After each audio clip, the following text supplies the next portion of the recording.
আজকে আমরা চ্যাপ্টার 15টা শুরু করব।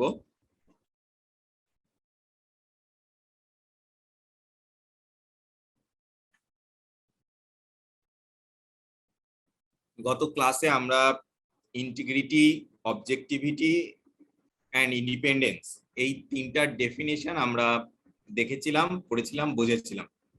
আজকে আমরা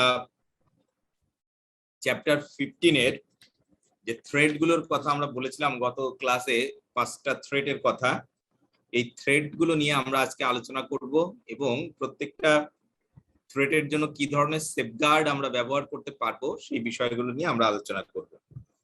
আলোচনার শুরুতেই আমি বলে রাখছি, এই এমসিকিউ বেসড কোশ্চেনের আগে যে রিটেন এক্সামিনেশন ছিল আইসিএবি তে, সেখানে এই চ্যাপ্টার 15 থেকে প্রতিবার কোশ্চেন আসছে।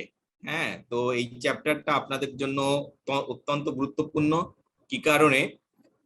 তখন কেস বেস কোশ্চেন আসতো, এখান থেকে একটা ছোট্ট কেস তুলে দিত, বলতো এখান থেকে কোন ধরনের থ্রেট অ্যারাইজ করতেছে, অথবা আপনি এই থ্রেটটা মিনিমাইজ করার জন্য কি ধরনের সেফগার্ড অ্যাপ্লাই করবেন।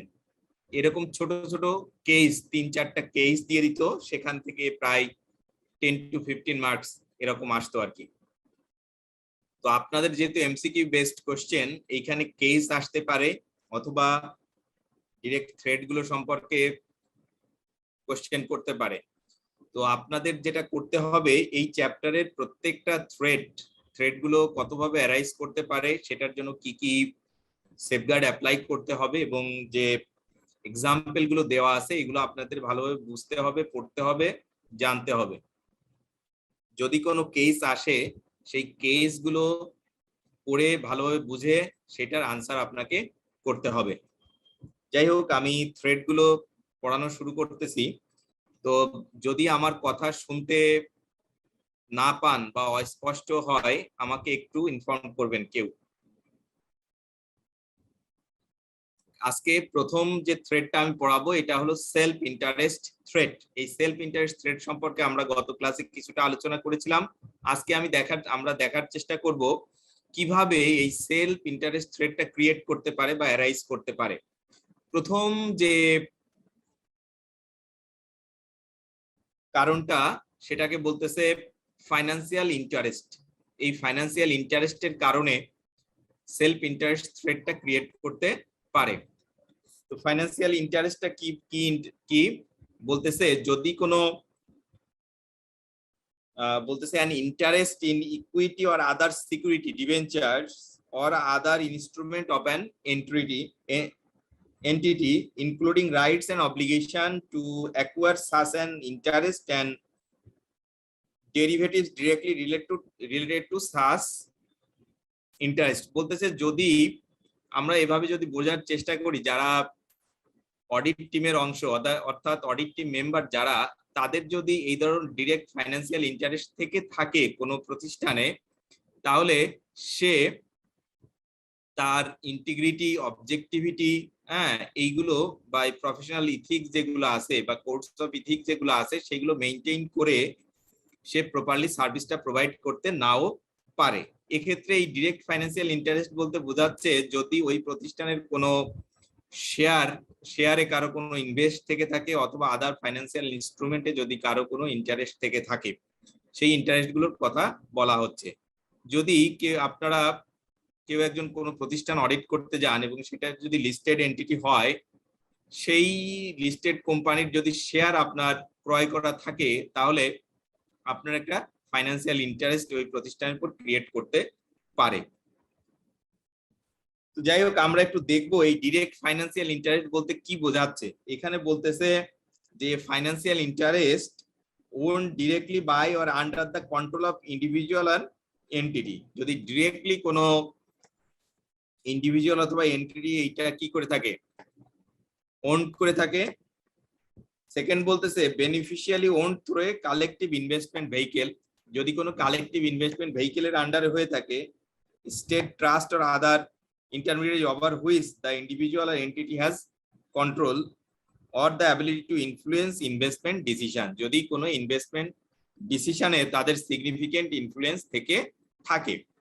তো এই ডেফিনিশন গুলো আপনাদেরকে একটু কি করতে হবে, মেমোরাইজ করতে হবে। এই ডেফিনিশন গুলো থেকে আপনাকে কোশ্চেন করতে পারে, বলতে পারে যে এটা কিসের ডেফিনিশন, এটা কি ফাইন্যান্সিয়াল ইন্টারেস্টের ডেফিনিশন, ডাইরেক্ট ফাইন্যান্সিয়াল ইন্টারেস্টের ডেফিনিশন, এই ধরনের থাকতে পারে।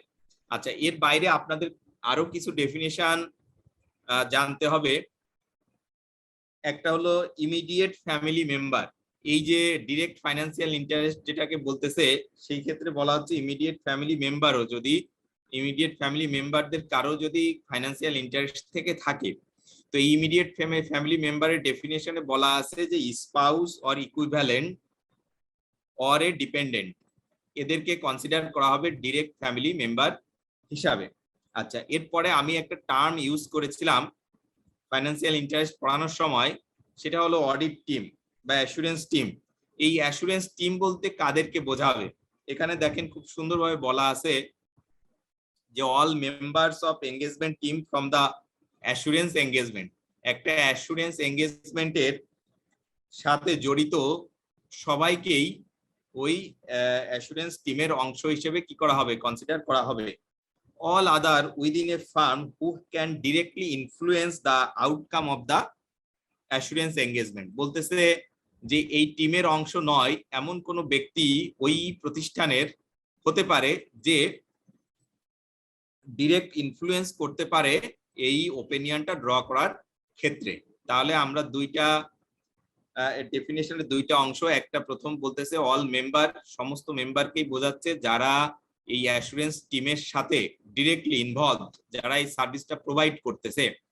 আপনারা যদি কোনো অডিট করতে যান, আপনারা খেয়াল করবেন সেখানে কে থাকে, সাধারণত পার্টনার থাকেন, পার্টনারের পর যারা ডিরেক্টর থাকতে পারে বা ম্যানেজার থাকতে পারে, জব ইনচার্জ থাকতে পারে, বা তার জুনিয়র যারা আছে অডিট স্টাফ, এরা এই সার্ভিসটা প্রোভাইড করতে পারে, তাই না?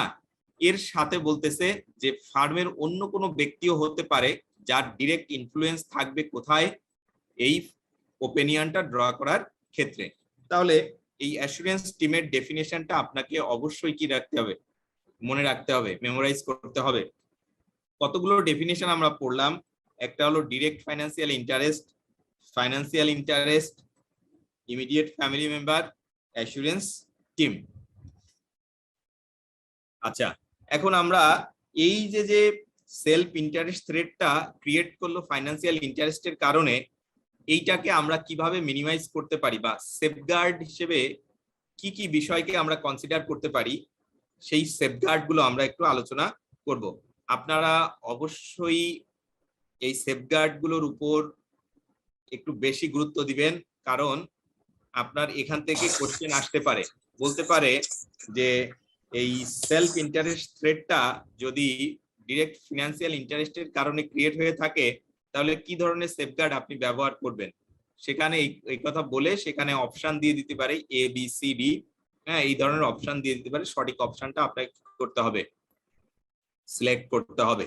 যাই হোক, প্রথমে বলছে যে ডিসপোজিং অফ দা ইন্টারেস্ট, যদি কোনো টিম মেম্বারের ডিরেক্ট ফিনান্সিয়াল ইন্টারেস্ট থাকে তাহলে তাকে এটা ডিসপোজ করতে হবে।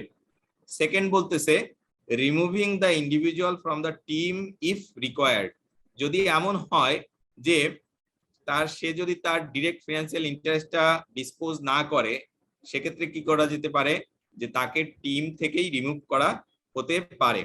থার্ড বলতেছে keeping the clients audit committee informed of the situation, যদি কারো কোনো ডিরেক্ট ফিনান্সিয়াল ইন্টারেস্ট থেকে থাকে এবং যদি সেটা মেজর হয়, তাহলে তো উপরের দুইটা অপশন আমরা কি করব, অবশ্যই অ্যাপ্লাই করব।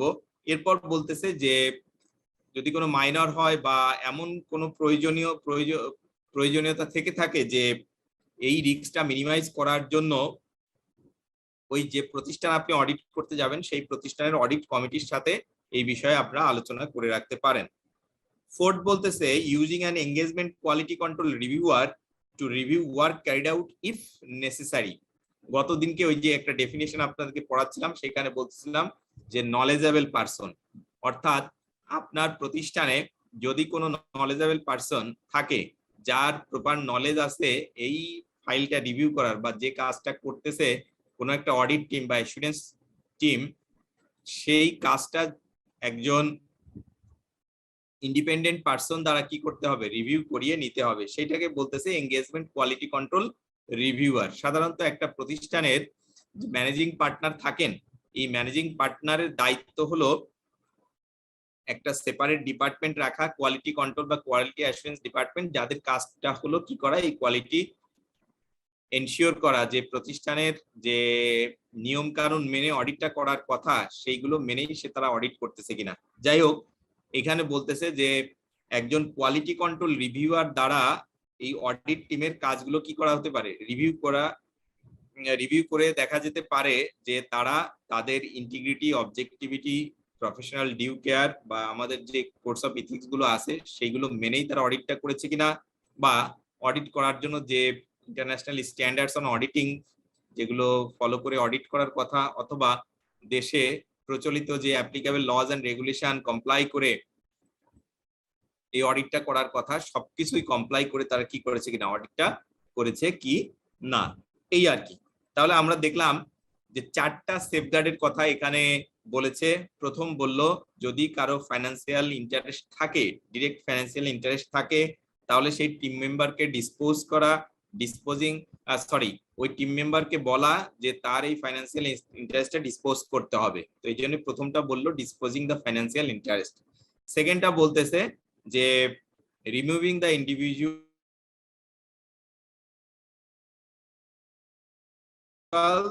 ফ্রম দ্য টিম থেকে কি করা, বাদ দেওয়া।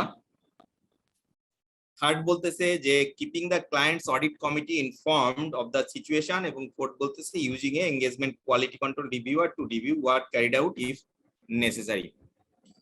তো আপনারা এই সেফগার্ড গুলো একটু মেমোরাইজ করবেন, পরীক্ষায় এখান থেকে কোশ্চেন আসতে পারে। স্যার প্রথমটা যে ডিসপোজিং বলছে ওইটার মানে কি, যদি শেয়ার থাকে তাহলে শেয়ার সেল করে দিবে এরকম কিছু, বা লোন থাকলে লোনের টাকাটা পে করে দিবে এরকম, তাই না? রাইট, তার কোনো ডাইরেক্ট ফাইন্যান্সিয়াল ইন্টারেস্টটা থাকতে পারবে না, ঠিক ধরেছেন। আচ্ছা আচ্ছা আচ্ছা আচ্ছা, যদি স্যার থাকে মানে সে রাখতে চায়, সেক্ষেত্রে মানে কি হবে আলটিমেটলি? এই অডিটটা কি কন্টিনিউ, সেকেন্ড অপশনটা আপনি অ্যাপ্লাই করতে পারেন, তাকে টিম থেকে বাদ দিয়ে দিবে। রাইট, তাহলে একেবারে আপনি কি করতে পারবেন, এই রিস্কটা কি করতে পারবেন, রিমুভ করতে পারবেন, মিনিমাইজ করতে। যদি স্যার এমন হয় যে আমাদের পার্টনার স্যারেরই আছে তখন স্যার? হ্যাঁ, তাহলে তো এটা আরো কি, এটা তো আরো রিস্কটা হাই রিস্ক, তাই না? পার্টনার স্যার তিনি তার ইন্টিগ্রিটি, ওনাকে তো স্যার আর টিম থেকে বাদ দেওয়া যাবে না স্যার, ওনার তো জন্য তো প্রথম দায়িত্ব লাগবে। হ্যাঁ, উনি কি করবেন, উনি হয়তো অডিটটা নেবেন না, এক অথবা ফার্মের অন্য কোনো পার্টনারকে কি করবেন, অ্যাসাইন করবেন, এঙ্গেজমেন্ট কি করবেন, এঙ্গেজমেন্ট পার্টনার হিসেবে করে দিবে। রাইট স্যার, এটা হইলে হয় স্যার। জি ঠিক আছে স্যার, থ্যাংক ইউ স্যার। ওকে।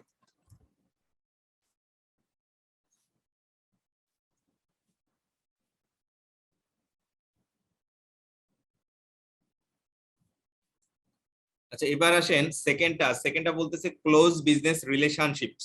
যদি ক্লোজ বিজনেস রিলেশনশিপ থাকে তাহলে সেলফ ইন্টারেস্ট থ্রেটটা ক্রিয়েট করতে পারে।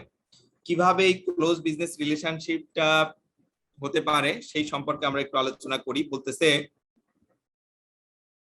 যে এই ক্লোজ বিজনেস রিলেশনশিপটা কি, এটা হলো যদি কোনো কমন কমার্শিয়াল ইন্টারেস্ট থাকে আর কি, সেই ক্ষেত্রে ক্লোজ বিজনেস রিলেশনশিপ ক্রিয়েট করতে পারে। এই ক্লোজ বিজনেস রিলেশনশিপের কারণে সেলফ ইন্টারেস্ট রেটটা ক্রিয়েট হতে পারে। যাই হোক, এখানে এক্সাম্পল স্বরূপ আপনাদের কয়েকটা ক্লোজ বিজনেস রিলেশনশিপের এক্সাম্পল দেওয়া আছে। প্রথম বলতেছে যদি operating a joint venture between the firm and the client, যদি ক্লায়েন্ট এবং ফার্ম দুইজন মিলে যদি কোনো জয়েন্ট ভেঞ্চার থাকে। সেকেন্ডটা বলতেছে arrangement to combine one or more services or products of the firm with one or more service or products of the assurance client to market the package with reference to both parties. যদি এমন হয় যে combine কোনো service client এবং audit farm মিলে যদি কি করে প্রোভাইড করে থাকে। থার্ড বলতেছে distribution of marketing arrangements under which the firm acts as a distributor or market marketer of the assurance client's products or service or vice versa. যাই হোক, এইটা বলতেছে যদি কোনো ডিস্ট্রিবিউটর আর মার্কেটিং এগ্রিমেন্ট থাকে দুইজনের ভেতর, সেক্ষেত্রেও ক্লোজ বিজনেস রিলেশনশিপের কারণে সেলফ ইন্টারেস্ট থ্রেটটা ক্রিয়েট করতে পারে। আদার কমার্শিয়াল ট্রানজেকশনের কারণে ওটা হতে পারে। যাই হোক, এটা আপনাদেরকে একটু কনসিডার করতে হবে যে যদি কোনো ক্লোজ বিজনেস রিলেশনশিপ থাকে সেইটার কারণে আমাদের সেলফ ইন্টারেস্ট থ্রেটটা ক্রিয়েট হতে পারে। এখানে অনেকগুলো বলা আছে, কয়েকটা এক্সাম্পল এখানে বলা আছে, এক্সাম্পল গুলো আমি আপনাদেরকে বললাম কি হতে পারে। আপনারা যদি এমন ভাবে চিন্তা করেন যে আপনি কোনো একটা প্রতিষ্ঠান, যে প্রতিষ্ঠান সফটওয়্যার কি করে বলেন তো, কেউ একজন আমার সাথে একটু বলতে হবে যে একটা সফটওয়্যার কোম্পানির অডিটর আপনি, তাই না? এখন ওই সফটওয়্যার কোম্পানিটা আপনার সাথে, আপনার অডিট ফার্মের সাথে একটা এগ্রিমেন্ট করলো যে আপনার যে সমস্ত ক্লায়েন্ট আছে সেই সমস্ত ক্লায়েন্টে তাদের সফটওয়্যারটা কি করে দিতে হবে, বিক্রি করে দিতে হবে। বিক্রি করে দিলে আপনি একটা নির্দিষ্ট পরিমাণ কমিশন পাবেন বা নির্দিষ্ট পরিমাণ টাকা পাবেন। তাহলে কি হচ্ছে, এইটার কারণে একটা ক্লোজ বিজনেস রিলেশনশিপ কি বিল্ড আপ হচ্ছে না? ক্রিয়েট হচ্ছে sir, right sir, build up হচ্ছে। আচ্ছা, তাহলে এইটার কারণে একটা সেলফ ইন্টারেস্ট থ্রেট ক্রিয়েট করতে পারে, হতে পারে স্যার, রাইট, যেহেতু আমাদের কমন ইন্টারেস্ট আছে। জি কমন স্যার, ইন্টারেস্ট আছে, রাইট। এইটাইকেই বলতেছে ক্লোজ বিজনেস রিলেশনশিপ। যাই হোক, জি এখানে বলতেছে যে সেফগার্ড হিসেবে কি করবেন, বলতেছে unless the financial interest is clearly immaterial and the relationship to the firm and its client clearly insignificant। কথাগুলো একটু খেয়াল করেন, বলতেছে যে যতক্ষণ পর্যন্ত না এই ফাইন্যান্সিয়াল ইন্টারেস্টটা ইম্যাটেরিয়াল, ম্যাটেরিয়াল নয়, এবং বলতেছে এই রিলেশনশিপটা insignificant, an assurance provider should not participate in such a venture with an assurance client। বলতেছে যে যতক্ষণ পর্যন্ত এটা প্রতীয়মান হবে না যে এই ফাইন্যান্সিয়াল ইন্টারেস্টটা ইম্যাটেরিয়াল অথবা এই ক্লোজ বিজনেস রিলেশনশিপটা ইনসিগনিফিকেন্ট, ততক্ষণ পর্যন্ত তারা কি করতে পারবে না, এই জয়েন্ট ভেঞ্চারে কাজ করতে পারবে না। Appropriate safeguards are therefore to end the assurance provisions or to terminate the business relationship। হয় বিজনেস রিলেশনশিপটা কি করতে হবে,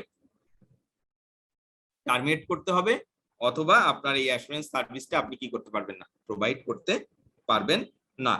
যাই হোক, এখানে নিচে আর একটু বলা আছে যে purchasing goods and services from an assurance client in the ordinary course of business on an arm's length basis does not constitute a threat to independence. এইটা একটু জানা দরকার যে এই কথাটা, যদি আপনি ওই ক্লায়েন্টের কাছ থেকে কোনো গুডস অথবা সার্ভিস কিনে থাকেন, সেটা যদি অর্ডিনারি কোর্স অফ বিজনেস হয়, অর্থাৎ 8-10 জনের কাছে সে যে টার্মস এন্ড কন্ডিশন ফলো করে বিক্রি করে, সেই টার্মস এন্ড কন্ডিশন ফলো করেই যদি আপনার কাছে বিক্রি করে, সেক্ষেত্রে আসলে কোনো ধরনের থ্রেট কি করবে না, ক্রিয়েট করবে না। তো আমরা দেখলাম সেকেন্ডটা যে ক্লোজ বিজনেস রিলেশনশিপের কারণে কিভাবে সেলফ ইন্টারেস্ট থ্রেটটা ক্রিয়েট করতে পারে। থার্ড যেটা বলতেছে এমপ্লয়মেন্ট উইথ অ্যাসুরেন্স ক্লায়েন্ট। হ্যাঁ, তো আপনারা সবাই তো সিএ পড়তেছেন, তাই না? এখন সিসি করতেছেন, সিসি এই কোর্স কমপ্লিটের পরে সবাই তো চাকরি করতে হবে নাকি? হয়তোবা কেউ ফার্মেও চাকরি করতে পারেন বা বাইরে কেউ চাকরি করতে যেতে হবে। সেক্ষেত্রে কি মনে হয় আপনাদের, যে কোনো একটা ক্লায়েন্টে গেলেন, সেই ক্লায়েন্টে যাওয়ার পরে দেখলেন তাদের এনভায়রনমেন্টটা ভালো, কর্ম পরিবেশ ভালো, স্যালারিও ভালো, স্যালারি এন্ড বেনিফিট যেগুলো আছে ভালো, তাহলে আপনার কি ইচ্ছা হতে পারে না যদি এই প্রতিষ্ঠানে আপনি চাকরি করতে পারেন? কি মনে হয় স্যার? হতে পারে, আর এরকম তো হয় স্যার, এরকম তো দেখাই যায় স্যার প্র্যাকটিক্যালি। আচ্ছা, যাই হোক, তো বলতেছে যদি এমপ্লয়মেন্ট উইথ অ্যাসুরেন্স ক্লায়েন্ট, এইটার কারণে সেলফ ইন্টারেস্ট থ্রেট ক্রিয়েট করতে পারে। আচ্ছা, এখানে কি বলতেছে, it is also possible that staff might transfer between assurance firm and a client, or that negotiations or interviews to facilitate such movement might take place, both situation are threat to the independence. এখানে বলতেছে an assurance team member might be motivated by a desire to impress a future possible employer, or a former partner turned finance director has to mass knowledge of the firm system and প্রসিডিওরস। তো যাই হোক, এখানে দুইটা কথা বলতেছে যে motivate হইতে পারে ফিউচার এমপ্লয়ার হিসেবে ওই প্রতিষ্ঠানকে কি করতে পারে, কনসিডার করতে পারে, অথবা বলতেছে যে আপনার ফার্মের কোনো পার্টনার যদি ওই প্রতিষ্ঠানের ফাইন্যান্স ডিরেক্টর হিসেবে জয়েন করে তাহলে ফার্মের পলিসি প্রসিডিওর সম্পর্কে তার ধারণা থাকতে পারে। তো এইটাই বলতেছে যে এমপ্লয়মেন্ট উইথ অ্যাসুরেন্স ক্লায়েন্ট এই কারণে কি হতে পারে, সেলফ ইন্টারেস্ট থ্রেটটা ক্রিয়েট করতে পারে। তো আমরা কি ধরনের সেফগার্ড আমরা ব্যবহার করতে পারি, এখানে বলা আছে যে ভ্যারিয়াস সেফগার্ডস মে বি কনসিডার্ড। প্রথমে বলতেছে ensuring the assurance engagement is assigned to someone of sufficient experience as compared with the individual who has left. যে বলতেছে যে এমন স্টাফদেরকে আপনার অ্যাসুরেন্স টিমের অন্তর্ভুক্ত করতে হবে যাদের সাফিসিয়েন্ট কি আছে, নলেজ আছে। সেকেন্ডটা বলছে involving an additional professional accountant not involved with the engagement to review the work done. যেটা কিছুক্ষণ আগেই বলতেছিলাম যে একজন নলেজেবল পারসন কে দ্বারা কি করতে হবে, ওই অ্যাসুরেন্স এঙ্গেজমেন্ট টিম যে কাজগুলো করেছে সেই কাজগুলো কি করতে হবে, রিভিউ করিয়ে নিতে হবে আর কি। থার্ড বলছে carrying out a quality control review of the engagement. Quality control রিভিউয়ারকে দিয়ে এই পুরো ফাইলটা কি করতে হবে, রিভিউ করিয়ে নিতে হবে, যাতে কি হয় যে ওই প্রতিষ্ঠানের যে পলিসি প্রসিডিওর ফলো করে কি করার কথা, অডিটটা করার কথা, সেইগুলো ফলো করে কি করা হয়েছে কিনা, অডিটটা করা হয়েছে কিনা, অথবা যে প্রফেশনাল ইথিক্স বা কোডস অফ ইথিক্স এর কথা বলা হচ্ছে সেই প্রফেশনাল ইথিক্স গুলো মেনেই অডিটটা করা হয়েছে কিনা। যাই হোক, তো এইগুলো দ্বারা আমরা কি করতে পারি, এই সেফগার্ড গুলো যদি আমরা অ্যাপ্লাই করি তাহলে আমাদের এই সেলফ ইন্টারেস্ট থ্রেট যেটা ক্রিয়েট করলো এমপ্লয়মেন্ট উইথ অ্যাসুরেন্স ক্লায়েন্টের মাধ্যমে, সেইটাকে আমরা কি করতে পারি, মিনিমাইজ করতে পারি অথবা রিমুভ করতে পারি।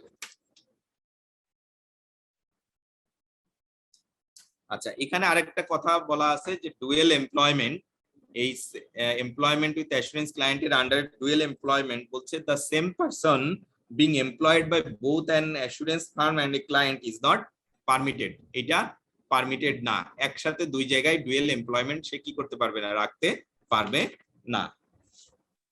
এটা তো স্যার কোম্পানি একটাই বলছে, এটা হইতে পারবে না স্যার।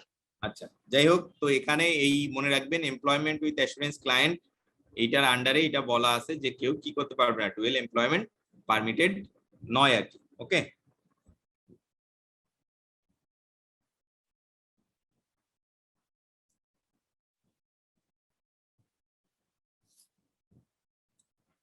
আচ্ছা, এরপরে বলতেছে পার্টনার অন ক্লায়েন্ট বোর্ড।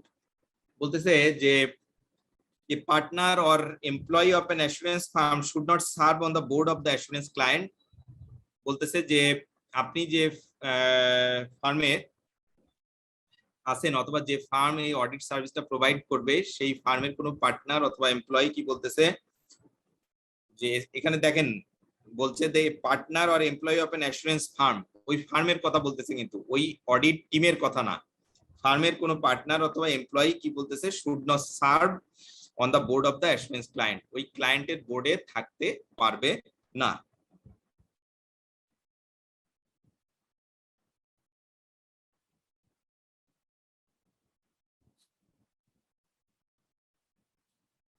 আচ্ছা, এরপরে বলতেছে ফ্যামিলি অ্যান্ড পার্সোনাল রিলেশনশিপস। এই ফ্যামিলি অ্যান্ড পার্সোনাল রিলেশনশিপের কারণে কি হতে পারে, সেলফ ইন্টারেস্ট থ্রেটটা কি হতে পারে, ক্রিয়েট করতে পারে।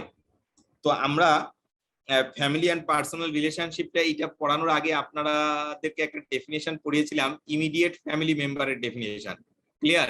সবার মনে আছে? কেউ কি বলতে পারবেন ইমিডিয়েট ফ্যামিলি মেম্বারের ডেফিনেশনে আমরা কাদের কথা বলেছিলাম, যে কারা ইমিডিয়েট ফ্যামিলি মেম্বার হতে পারবে? স্যার স্পাউসের কথা বলছিলেন স্যার, বা যে স্পাউস অর ইকুইভ্যালেন্ট, অর আরেকজন কি বলছিলাম, ডিপেন্ডেন্ট আপনার ইনকামের উপরে। রাইট। এখন আমরা একটু দেখব যে এই ক্লোজ ফ্যামিলি এই ডেফিনেশনটা একটু জানবো, কারণ ফ্যামিলি অ্যান্ড পার্সোনাল রিলেশনশিপ তো এই দুইটা ডেফিনেশন আমাদের জানা দরকার। একটা হলো ইমিডিয়েট ফ্যামিলি মেম্বার, আরেকটা হলো ক্লোজ ফ্যামিলি মেম্বার। কারা ক্লোজ ফ্যামিলি মেম্বার? বলতেছে এ parent child who is not an immediate family member.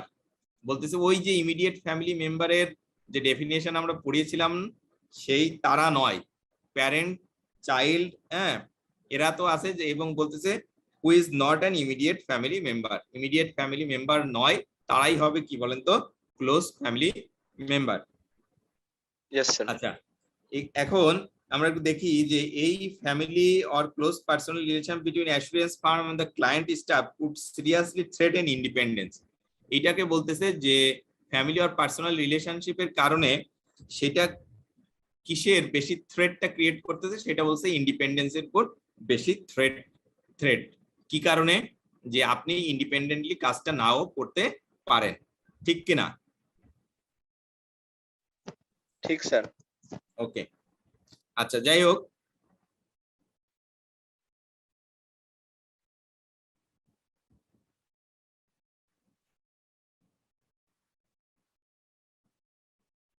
আচ্ছা এখন বলতেছে যে এই যে ফ্যামিলি আর পার্সোনাল রিলেশনশিপস এর কারণে যে সেলফ ইন্টারেস্ট থ্রেটটা ক্রিয়েট হলো, সেক্ষেত্রে আপনার সেফগার্ড কি ব্যবহার করতে পারবেন।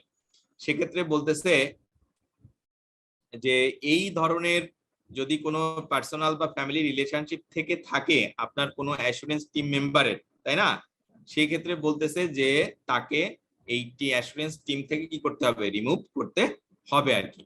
দেখেন এখানে স্পষ্ট বলেছে যে when an immediate family member of a member of the assurance team, যদি কোনো অ্যাসুরেন্স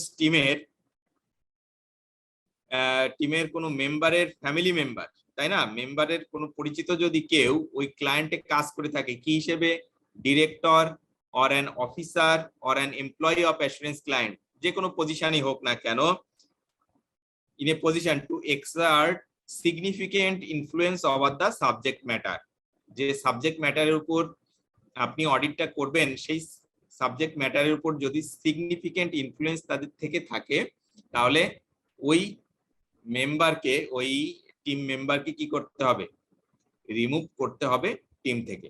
তাহলে আমরা দেখলাম ইমিডিয়েট ফ্যামিলি মেম্বারের ডেফিনেশন এবং ক্লোজ ফ্যামিলি মেম্বারের ডেফিনেশন। তারপর আমরা বোঝার চেষ্টা করলাম যে এই ফ্যামিলি মেম্বাররা যদি যে অ্যাসুরেন্স ক্লায়েন্টকে আপনারা সার্ভিস দিবেন সেই ক্লায়েন্টের যদি ডিরেক্টর অথবা অফিসার অথবা এমপ্লয়ি যে কোনো পজিশনে থাকুক না কেন, তারা যদি সাবজেক্ট ম্যাটারের উপর সিগনিফিকেন্ট ইনফ্লুয়েন্স থাকে তাদের, তাহলে ওই যে মেম্বারের সাথে তাদের সম্পর্ক, সেই মেম্বারকে আপনাকে কি করতে হবে, অ্যাসুরেন্স টিম থেকে রিমুভ করতে হবে।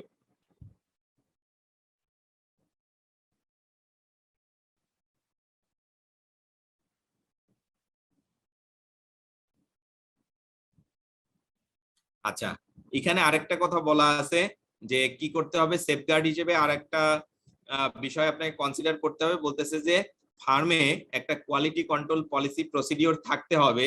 সেখানে কি থাকতে হবে, যে staff should disclose if a close family member employed by the client is promoted within the client. বলতেছে যে যদি কোনো অ্যাসুরেন্স টিম মেম্বারের কোনো ক্লোজ ফ্যামিলি মেম্বার যে অ্যাসুরেন্স ক্লায়েন্টে আপনি সার্ভিসটা প্রোভাইড করবেন, সেই ক্লায়েন্টের যদি কোনো ডিরেক্টর এমপ্লয়ি থাকে, সেক্ষেত্রে তাকে কি করতে হবে, আগেই ডিসক্লোজ করতে হবে। অর্থাৎ অডিট টিমে তাকে অংশগ্রহণ করবেন কি, কাকে করবেন কাকে করবেন না, সেটা নির্ভর করতেছে কিসের উপর, একটা অ্যাসেসমেন্টের উপর। অর্থাৎ তাদের কাছ থেকে আপনাকে আগে রিটেন ডিক্লারেশন নিতে হবে যে তাদের কোনো ক্লোজ ফ্যামিলি মেম্বার কোথায় ওই ক্লায়েন্টে কি করে না, চাকরি করে না, বা যে সাবজেক্ট ম্যাটার সেই সাবজেক্ট ম্যাটারের উপর তাদের কোনো কি নাই, ডিরেক্ট ইনফ্লুয়েন্স নাই। এই কারণে বলতেছে যে এইটা ফার্মেই একটা কোয়ালিটি কন্ট্রোল পলিসি বা প্রসিডিওর কি করতে হবে, স্টাবলিশ করতে হবে এই বিষয়ে।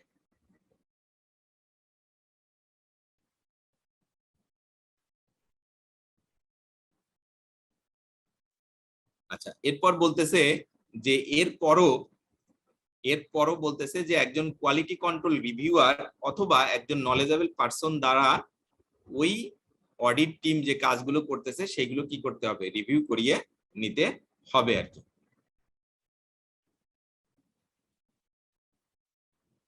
আচ্ছা তো এখন আপনারা বলেন, এখানে আমি দুইটা ডেফিনেশন পড়ালাম, একটা হলো ইমিডিয়েট ফ্যামিলি মেম্বার, একটা হলো ক্লোজ ফ্যামিলি মেম্বার। তো এই দুইটা ডেফিনেশন কি আপনারা মেমোরাইজ করতে পারছেন? কেউ বলতে পারবেন দুইটা ডেফিনেশন এখন? স্যার ইমিডিয়েট ফ্যামিলি হচ্ছে গিয়ে স্যার এটা স্পাউস হবে আর হচ্ছে গিয়ে স্যার ডিপেন্ডেন্ট হবে স্যার, মানে আপনার ইনকামের উপরে আপনার আর্নিং এর উপর পুরোপুরি ডিপেন্ডেন্ট। আর হচ্ছে গিয়ে স্যার যেটা হচ্ছে ক্লোজ ফ্যামিলি সেটা তো বলেই দিছে যে প্যারেন্টস হবে, মানে আমার যে বাবা মা হবে, আর হচ্ছে গিয়ে যে আর যে ফ্যামিলি যে ভাই বোন আছে ওরা হবে। চাইল্ড হবে, ওরা কিন্তু তারা আবার কি হতে পারবে না যদি বলতেছে যে ওই স্যার ইমিডিয়েট ফ্যামিলি মেম্বার হইতে পারবে না। মেম্বারের অংশ। রাইট রাইট, ঠিক আছে, থ্যাংক আচ্ছা স্যার এখানে স্যার আমাদের একটা কোয়েশ্চেন ছিল স্যার, ইউ। তার মানে কি আমাদের ফ্যামিলির বাইরে আমাদের কাজিন বা এরকম কেউ যদি হয়, আমাদের দূর সম্পর্কের কেউ, তারা থাকলে তো কোনো প্রবলেম নাই, এমপ্লয়ি বা ডিরেক্টর না, কোনো সেখানে কিছু যদি বলা হয়। আছে যদি যদি তাদের কি থাকে, ডিরেক্ট কি থাকে বলেন তো, ইনফ্লুয়েন্স থাকে কোথায়, ওই যে সাবজেক্ট স্যার ম্যাটার। ইয়াতে এই রাইট সাবজেক্ট ম্যাটার উপরে যে সিগনিফিকেন্ট ইনফ্লুয়েন্স যদি থাকে জি জি জি। তাহলে আচ্ছা, পারবে না, না স্যার? না না, মানে এইটার অবজেক্টিভটা আপনাকে একটু বুঝতে হবে। সবকিছু যে এখানে স্ট্রিক্টলি থাকবে বলা তা নয়, যে আপনার এখানে বলতেছে ফ্যামিলি এন্ড পার্সোনাল রিলেশনশিপস, তাই না? যদি কারোর সাথে জি আপনার স্যার। হ্যাঁ পার্সোনাল রিলেশনশিপ বিল্ড আপ হয়, এর আগেই তো আমরা একটু আলোচনা করতেছিলাম আপনাদের সাথে, ক্লোজ বিজনেস রিলেশনশিপ আলোচনা করতেছিলাম, তাই না? হ্যাঁ, তো অনেকগুলা এটার কমন ফ্যাক্টর আছে, জি স্যার। অবজেক্টিভ অবজেক্টিভটা হলো যে আপনি যখন কোনো একটা স্টাফকে, হ্যাঁ, অথবা আর্টিকেল স্টুডেন্টকে আপনি অডিট টিমের অডিট টিম মেম্বার হিসেবে কনসিডার করবেন, তো সেক্ষেত্রে আপনার তার কিছু ব্যাকগ্রাউন্ড অবশ্যই চেক করতে হবে, তাই না? ব্যাকগ্রাউন্ডের ভিতর কি হতে পারে, যে সে ইন্ডিপেন্ডেন্টলি কাজ করবে কিনা, তাই না? তার জি সাথে স্যার। কোনো তার কোনো ক্লোজ ফ্যামিলি মেম্বার অথবা পার্সোনাল রিলেশনশিপ আছে এমন কেউ সেখানে কাজ করে কিনা, তাই না? যে তার উপর কি থাকতে পারে, একটা ইনফ্লুয়েন্স থাকতে পারে, তাই না? সে কি হতে পারে, বায়াস হতে পারে, হ্যাঁ, জি সে স্যার। তার ইন্টিগ্রিটি অবজেক্টিভিটি এইগুলো বজায় রেখে, ইন্ডিপেন্ডেন্স বজায় রেখে সে কি করতে পারে, কাজটা নাও করতে পারে। সেক্ষেত্রে একটা সেলফ ইন্টারেস্ট থ্রেড ক্রিয়েট করতে পারে। এই সেলফ ইন্টারেস্ট থ্রেড যদি থাকে, তাহলে কি আপনি আপনি রাইট ওপিনিয়নটা কি করতে পারবেন না, ড্র করতে পারবেন না, তাই তো? অবজেক্টিভটা কি, অবজেক্টিভটা হলো আমরা যে ওপিনিয়নটা দিব সেটা কি হতে হবে, ফেয়ার হইতে হবে, তাই না? ফেয়ার হইতে হবে, রাইট স্যার। রাইট, ইন্ডিপেন্ডেন্ট তো হইতে হবে। ইন্ডিপেন্ডেন্টলি সেই ওপিনিয়নটা দিতে হবে। তো এই ওপিনিয়নটা যাতে ফেয়ার দিতে পারেন, হ্যাঁ, এবং টিম মেম্বাররা সবাই এই যে কোডস অফ ইথিকের কথা বলা আছে, এই কোডগুলো ফলো করে অডিট করেছে, হ্যাঁ, সেইটাকে আপনাকে কি করতে হবে, এনশিওর করতে হবে। এবং এইটা করার জন্য বলতেছে যে এই ধরনের রিলেশনশিপের কারণে যদি কোনো থ্রেড ক্রিয়েট করে, সেই থ্রেডটাকে মিনিমাইজ করার জন্য আমাদেরকে কি বিভিন্ন ধরনের সেফগার্ড ইউজ করতে হবে। ইউজ করতে হবে। রাইট, সেই সেফগার্ডের একটা বললো যে এমন যদি কোনো কারো রিলেশনশিপ থেকে থাকে যেটার কারণে সে বায়াস হতে পারে, সে প্রফেশনাল ইথিক্স গুলো নাও মানতে পারে, তাই না? তাকে কি জি করতে স্যার। হবে, এই টিম থেকে রিমুভ করতে হবে। সেকেন্ডটা বলতেছে ওকে, যে আপনি তো এটা একটা অপশন রিমুভ করার কথা বললো। সেকেন্ডটা বলতেছে যে কোন টিম মেম্বারকে আপনি কোনো অডিট টিমে অ্যাসাইন করার আগেই অথবা কোনো অ্যাসুরেন্স সার্ভিসে অ্যাসাইন করার আগেই তার কাছ থেকে কি একটা লিখিত ডিসক্লোজার নিতে হবে তার কাছ থেকে, যে এই ধরনের কোনো সম্পর্ক নাই তার সাথে কোনো এমপ্লয়ীদের, তাই না?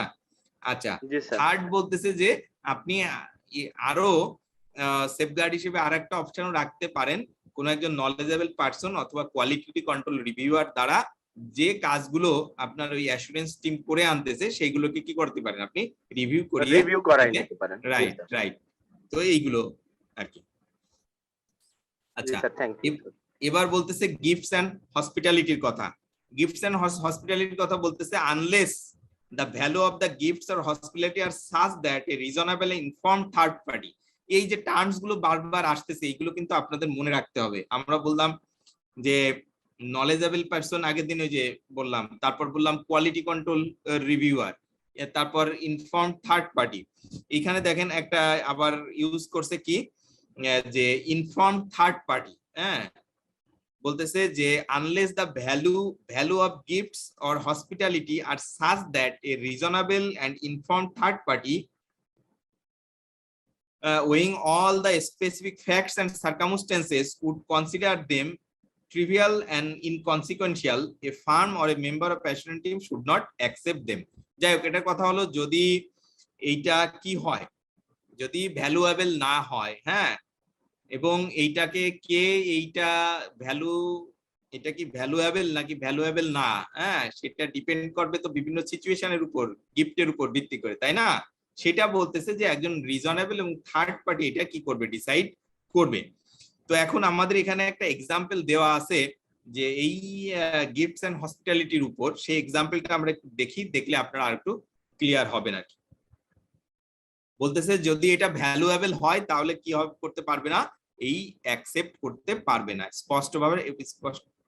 স্পষ্টভাবে এখানে বলা আছে, গিফটস এন্ড হসপিটালিটির ক্ষেত্রে বলা আছে যে যদি এটা ভ্যালুয়েবল হয় তাহলে কি বলতেছে, assurance team should not accept them, assurance team এটাকে কি করতে পারবে না, অ্যাকসেপ্ট করতে পারবে না। এক্সাম্পলটা আছে 241 পেজে, এখানে বলা আছে দেখেন যে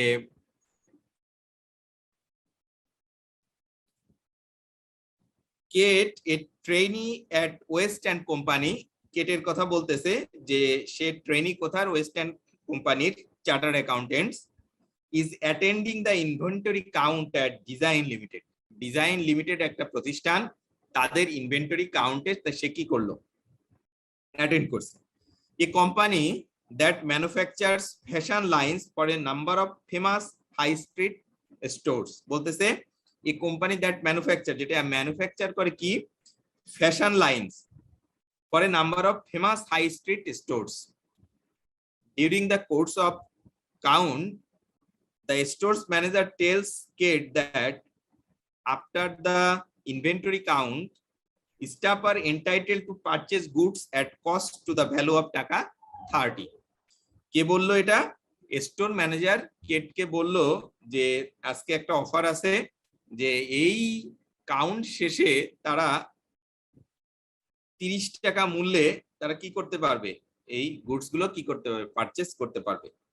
He invites her to take part of this company park, বলতেছে সেই অফারটাই সে অ্যাটেন্ড করতে পারে। In this case, Kate has not been offered a gift. Kate কে একটা অফার, গিফটের অফার করা হলো না। She has been invited to spend 30 টাকা, তাকে 30 টাকা স্পেন্ড করার কথা বলা হয়েছে। However, the benefit that this would confer on her could be a সাবস্টেনশিয়াল, বলতেছে তারপরও এই বেনিফিটটা সাবস্টেনশিয়াল। কেন সাবস্টেনশিয়াল?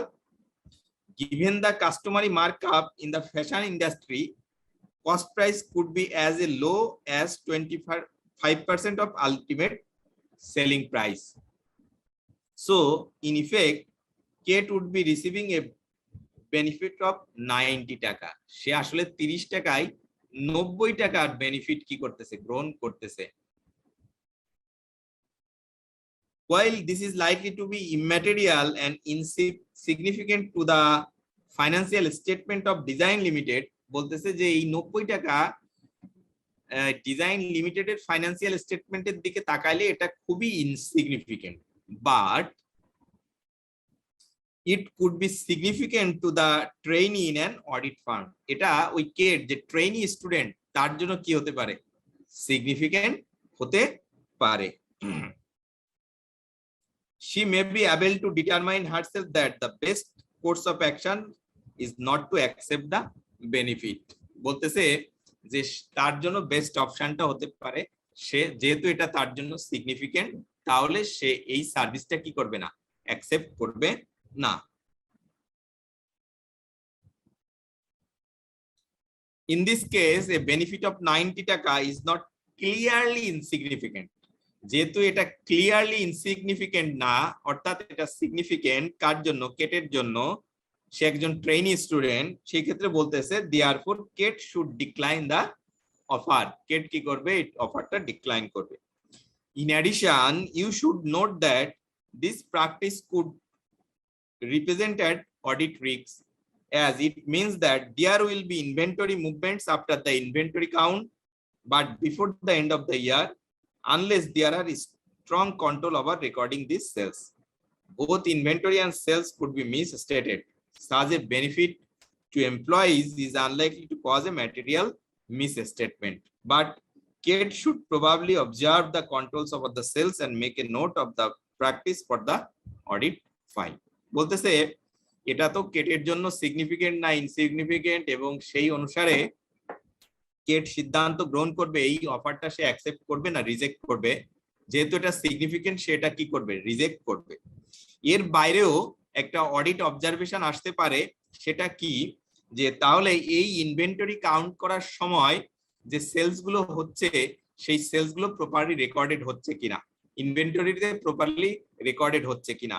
তাহলে এখানে কোনো মিস স্টেটমেন্টের সুযোগ আছে কি না, কারণ এখানে মিস স্টেটেড হতে পারে যদি প্রপারলি এই সেলসটা রেকর্ড করা না হয়, ইনভেন্টরিতে এইটা যদি প্রপারলি রেকর্ড করা না হয়, সেই কথাই বলতেছে। তো বলতেছে কেট এক্ষেত্রে কি করতে হবে, এই অডিট রিস্কটা মিনিমাইজ করার জন্য তাকে এই কন্ট্রোল ওভার সেলস সিস্টেম অথবা কন্ট্রোল ওভার ইনভেন্টরি সিস্টেমটাকে কি করতে হবে, প্রপারলি অবজার্ভ করতে হবে। এবং এই যে সিস্টেম, এখানে একটা লুপফল আছে বা এখানে মিস স্টেটমেন্টের সুযোগ আছে, হ্যাঁ, ফিগারগুলো মিস স্টেটেড হইতে পারে, সেইটার একটা নোট তাকে নিতে হবে এবং ওয়ার্কিং পেপার ফাইলে এই নোটটা কি করতে হবে, রাখতে হবে আর কি। তো এটা ছিল এক্সাম্পল 241 এর। এক্সাম্পলটা খুবই ইম্পর্টেন্ট, আপনারা কনসিডার করবেন, কারণ এক্সাম্পলটা তুলেই আপনাকে আনসার চাইতে পারে আপনার কাছে, যে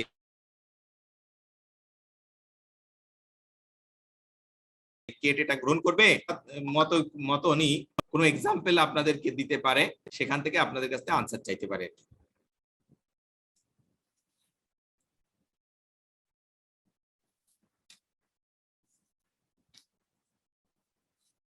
আচ্ছা, এরপর আসেন লোনস এন্ড গ্রান্টির কথা বলতেছে।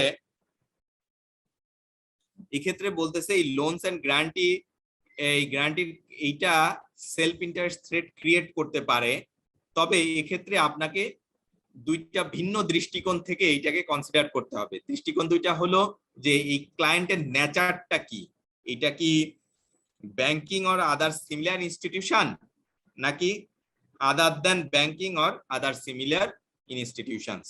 তাহলে কি বললাম, এই লোনস এন্ড গ্যারান্টিজ থেকে যদি কোনো কোশ্চেন আসে এটার দ্বারা সেলফ ইন্টারেস্ট রেট ক্রিয়েট করবে কিনা, সেক্ষেত্রে আপনাকে প্রথমেই দুইটা ভাইটাল সিচুয়েশনকে কনসিডার করতে হবে। নাম্বার 1 বলতেছে যে এটা নেচার অফ দ্য বিজনেসটা কি, হ্যাঁ, যে প্রতিষ্ঠান আপনি অডিট করতে যাচ্ছেন তাহলে তারটা কি এই লোন এন্ড গ্যারান্টি এইগুলোই তার বিজনেসের অংশ, রেগুলার বিজনেস, হ্যাঁ, আর অন্য ক্লায়েন্টের কথা। তো এটা দুই ভাগে ভাগ করেছে। প্রথমটা বললো banking and non banking financial institutions এই নেচারের যারা আছে, এবং আদার দেন এই banking and non banking financial institution যেগুলো আছে।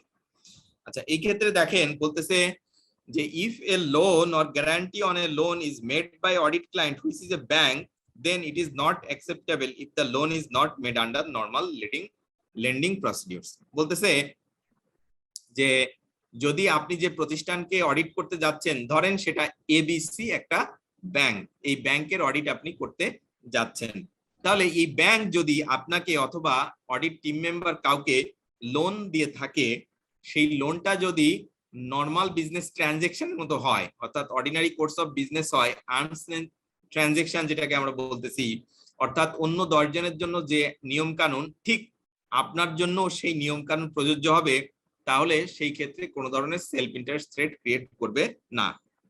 বাট যদি এই নর্মাল কোর্স অফ বিজনেস, হ্যাঁ, অর্ডিনারি কোর্স অফ বিজনেস যেটা বলতেছে সেই অনুসারে না হয়, অর্থাৎ আপনাকে যদি কোনো আনডিউ ফ্যাসিলিটি আপনাকে দিয়ে থাকে, হ্যাঁ, তাহলে এইটা সেলফ ইন্টারেস্ট থ্রেট ক্রিয়েট করতে পারে। তো মনে করেন যে অন্যান্যদেরকে 7% ইন্টারেস্টে লোন দিচ্ছে পার্সোনাল লোন, আপনাকে অফার করলো যে আপনাকে 4% অথবা 5% ইন্টারেস্টে লোন দিবে, অর্থাৎ 2% কমাই দিবে, তাহলে আপনাকে তো একটা বেনিফিট তারা কি করতেছে, দিচ্ছে। এই বেনিফিটের কারণে আপনার সেলফ ইন্টারেস্ট থ্রেটটা কি হতে পারে, ক্রিয়েট করতে পারে। তাহলে আমরা প্রথম অংশটুকুন যেটা বলতেছিলাম, যদি এটা banking and non banking financial institution হয় এবং সেইটার ক্ষেত্রে যদি নর্মাল কোর্স অফ বিজনেস অর্থাৎ অর্ডিনারি কোর্স অফ বিজনেস এর মাধ্যমে আপনাকে যদি কোনো লোন বা গ্যারান্টি দিয়ে থাকে, সেক্ষেত্রে কি হবে, এটা সেলফ ইন্টারেস্ট থ্রেট ক্রিয়েট করবে না। কিন্তু যদি আপনাকে কোনো ধরনের বেনিফিট তারা দিয়ে থাকে, অর্থাৎ 8-10 জনের জন্য যে টার্মস এন্ড কন্ডিশন আপনার জন্য সেটা নয়, আপনাকে একটা বেনিফিট দিল যেটা বলতেছিলাম যে রেট অফ ইন্টারেস্টটা আপনাকে কমাই দিল, তাই না? তো অথবা আপনাকে আরো কোনো কিছু ওয়েভার দিয়ে দিল, সেই ক্ষেত্রে ফাইন্যান্সিয়াল ইন্টারেস্টটা কি হতে পারে, ক্রিয়েট করতে পারে। অর্থাৎ লোনস এন্ড গ্যারান্টির ক্ষেত্রে সেলফ ইন্টারেস্ট রেটটা আপনাকে ক্রিয়েট করতে পারে। আচ্ছা,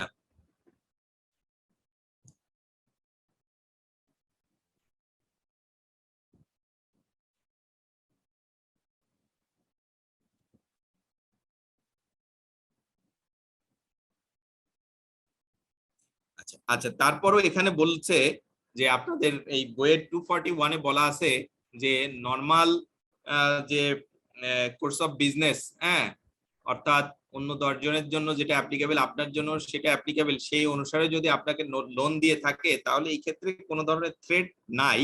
তারপরও বলছে যে এই ক্ষেত্রে আপনাকে একটা সেফগার্ড অ্যাপ্লাই করতে হবে। সেফগার্ডটা কি?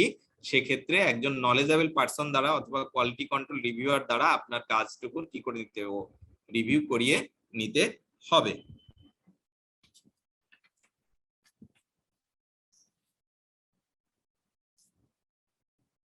আচ্ছা, এখন দেখেন যদি এটা কোনো ব্যাংক অথবা নন ব্যাংকিং ফাইন্যান্সিয়াল ইনস্টিটিউশন না হয়, সেক্ষেত্রে কি বলতেছে,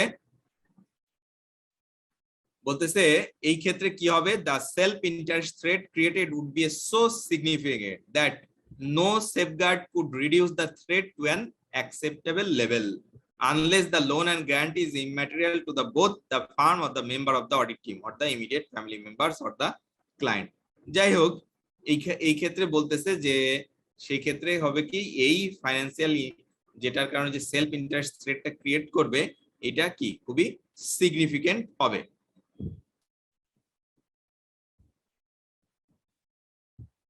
স্যার এটা হাইলি রিস্কি, তাই না স্যার? আচ্ছা, রাইট, ইয়েস। এই জন্য কি বলছে যে finally if the firm or member of the audit team or immediate family member make a guarantee a loan to the client, then the self interest rate created would be so significant that no safeguards could reduce the threat to an acceptable level। তাই না? বলতেছে যে সেই ক্ষেত্রে কোন ধরনের safeguard এটা কি করবে না, অ্যাকসেপ্টেবল লেভেল করবে না স্যার, পাস করবে না। তাহলে কি করতে হবে, সেক্ষেত্রে আপনাকে কিছু সেফগার্ড অ্যাপ্লাই করতে হবে। যে টিম মেম্বারের সাথে এই ধরনের লোনস এন্ড গ্যারান্টি, হ্যাঁ, অথবা যদি ফার্মেরও থেকে থাকে তাহলে এইটা কি করতে হবে বলেন তো, রিমুভ করতে হবে।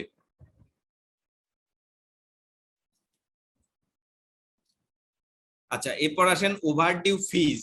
যদি ওভারডিউ ফিজ থেকে থাকে সেক্ষেত্রে কি বলতেছে, যে এই ওভারডিউ ফিজের কারণে সেলফ ইন্টারেস্ট রেট ক্রিয়েট করতে পারে। সেক্ষেত্রে বলতেছে যে in a situation where there are overdue fees, the assurance provider runs the risk of in effect making a loan to the client, whereupon the guidance above becomes relevant. Firm should guard against fees build up and being significant by discussing the issues with those charged with governance and if necessary possibility of resigning if overdue fees are not paid। বলতেছে দেখেন এখানে স্পষ্ট বলে দেওয়া আছে যে যদি কোনো ওভারডিউ ফি থেকে থাকে, সেই ওভারডিউ ফি এর কারণে কি হতে পারে, সেলফ ইন্টারেস্ট রেটটা ক্রিয়েট করতে পারে। বলছে যে এই ওভারডিউ ফি এর ব্যাপারে those charge with governance and ম্যানেজমেন্টের সাথে ডিরেক্টলি কথা বলার জন্য তারা যাতে কি করতে পারে বলেন তো, এই ওভারডিউ ফিটা কি করে দেয়, পরিশোধ করে দেয়। যদি তা না হয় তাহলে আমাদের এই রিস্কটা মিনিমাইজ করা কিনা পসিবল না। সেক্ষেত্রে বলতেছে যে এই ক্ষেত্রে রিজাইন করার কথা বলতেছে এখানে। if necessary the possibility of resigning if overdue fees are not paid, যদি এটা পে না করে তাহলে সেক্ষেত্রে রিজাইন করতে হতে পারে। আচ্ছা, এরপরে দেখেন high percentage of pay or contingent fee. যদি কোনো হাই পার্সেন্টেজ, হ্যাঁ বলেন স্যার। ওভারডিউ ফিজ মিন্স হচ্ছে কি, মানে আমাদের অডিট ফি যদি ক্লায়েন্টের কাছে পেন্ডিং থাকে, রাইট, সেইটাকে রিস্ক হিসাবে দেখাচ্ছে, তাই তো স্যার? Right right. যে আপনি আর স্যার রিজাইনিং বলতে কি বুঝাইছে স্যার? বলতেছে যদি কোনো ওভারডিউ ফি থেকে থাকে, তাই না, সেটার দ্বারা আমার একটা সেলফ ইন্টারেস্ট রেট তো ক্রিয়েট হচ্ছে। আপনি ইন্ডিপেন্ডেন্টলি কাজ করতে পারবেন না, হয়তোবা ইন্ডিপেন্ডেন্টের জন্য থ্রেট ক্রিয়েট করতেছে, বা কোর্স অফ ইথিক্স মেনে আপনি কাজ করতে পারতেছেন না, সে আপনাকে থ্রেট ক্রিয়েট করতে পারে, হয় না? এক্সাম্পল স্বরূপ যে আপনি কোয়ালিফাইড অপিনিয়ন দিলেন, তারা এই ওপিনিয়ন যদি কোয়ালিফাইড দেন তাহলে তারা অডিট রিপোর্টটা অ্যাকসেপ্ট করতে আমার টাকাটা আর হ্যাঁ, দিল না স্যার। হ্যাঁ স্যার। টাকাটাও নাও দিতে পারে। এই ধরনের এক কারণে আপনার একটা সেলফ ইন্টারেস্ট থ্রেট ক্রিয়েট করতেছে না, তাই না? হইতে তাহলে পারে স্যার। হ্যাঁ স্যার। এইটার কারণে যদি আপনার সেলফ ইন্টারেস্ট থ্রেট ক্রিয়েট করে বা আপনি ইন্ডিপেন্ডেন্টলি যদি কাজ না করতে পারেন, সেক্ষেত্রে বলতেছে তাহলে কি করা যেতে পারে? আপনি এই প্রতিষ্ঠানের অডিট সার্ভিসটা কি করবেন? নাও দিতে পারেন অথবা রিজাইন করতে পারেন। হ্যাঁ, ও আচ্ছা আচ্ছা স্যার, তার মানে এটা অডিটর করব না স্যার, কন্টিনিউ Right. করব না। রাইট, ওকে কন্টিনিউ স্যার। আপনি জি স্যার। করবেন না।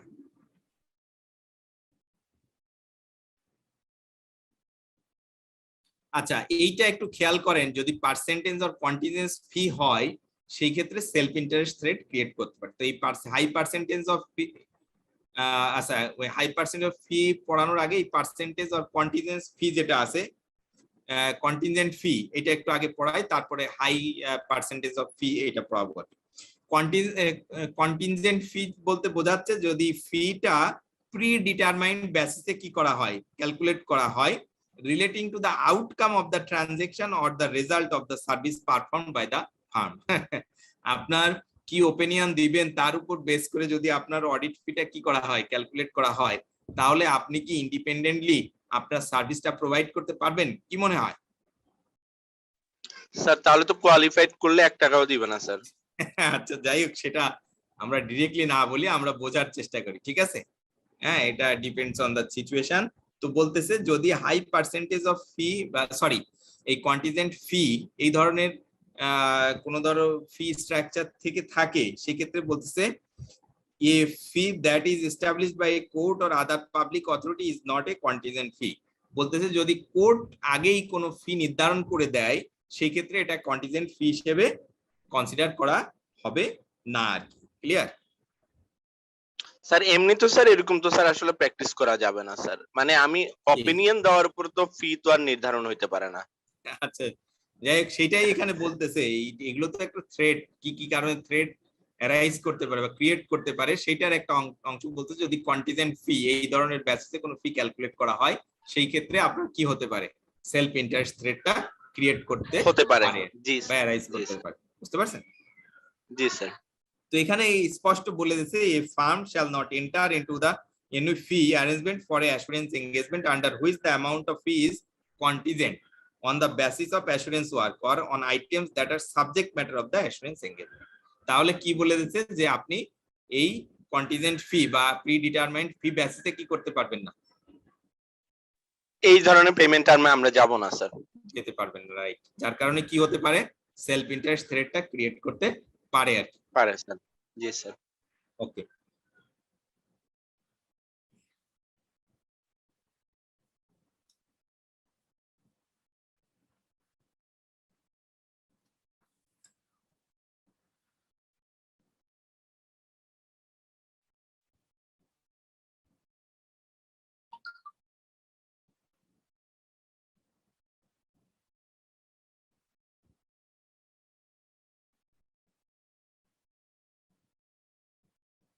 আচ্ছা এবার আসেন হাই পার্সেন্টেজ অফ ফি।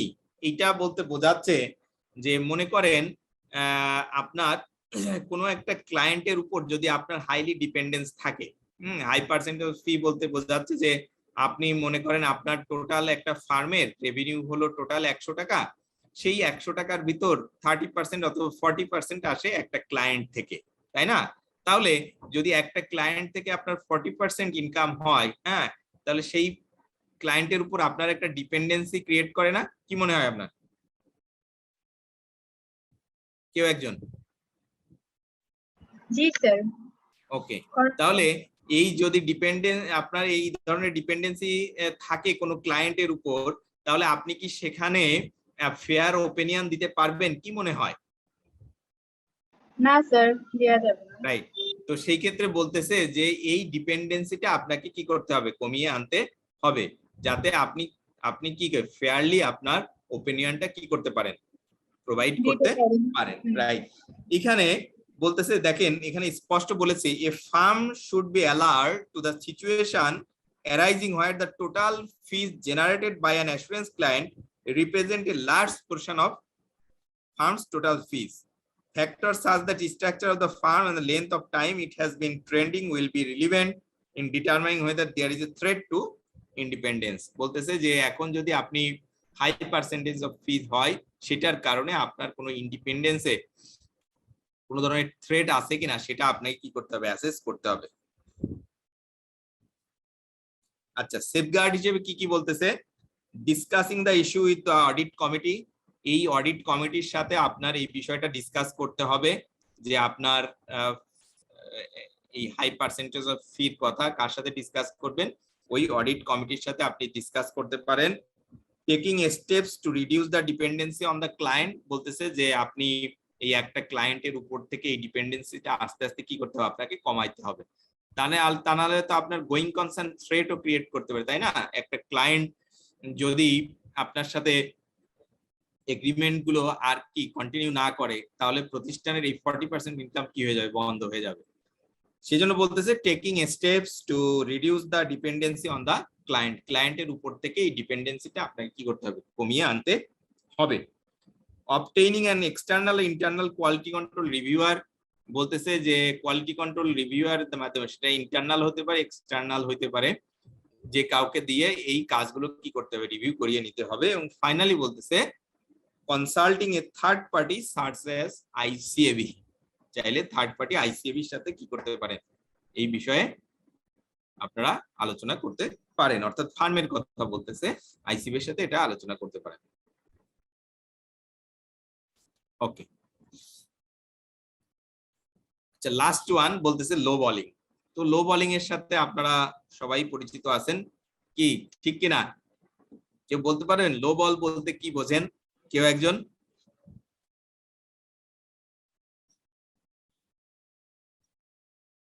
না স্যার আপনি একটু বলে দেন আচ্ছা যাই হোক আমি একটু এই অ্যাসুরেন্স এর বাইরে যে একটু কথা বলি যে আপনারা তো ক্রিকেট খেলা দেখেন সাধারণত তাই না জি স্যার জি স্যার তাই না তো একজন ফাস্ট বোলার হঠাৎ করে খুব দ্রুত গতিতে বল করে হঠাৎ করে একটা স্লো বল করলো তখন তাকে কি বল বলি আমরা বলেন তো স্লোয়ার বল স্যার এটা লো বল তাই না অনেক সময় বলি না জি স্যার জি স্যার যাই হোক ক্রিকেটের কথা ভুলে যান আমরা এবার অ্যাসুরেন্সে ফিরে আসি যে এখানে লো বলিং বলতে বোঝাচ্ছে যে আপনি যে কোডটা করবেন অডিট করার জন্য অডিট ফিটা নির্ধারণ করবেন সেটা যদি অন্যান্যদের থেকে অনেক কম হয়ে থাকে মনে করেন 3টা বা 4টা ফার্ম তারা কোটেশন দিল একটা ফার্ম 5 লাখ টাকা একটা ফার্ম 6 লাখ টাকা একটা ফার্ম দিল মাত্র 2 লাখ টাকা তাই না তাহলে ওই দুইটা ফার্মের থেকে এই ফার্মের যে ফিটা কোট করলো কত কত টাকা ডিফারেন্স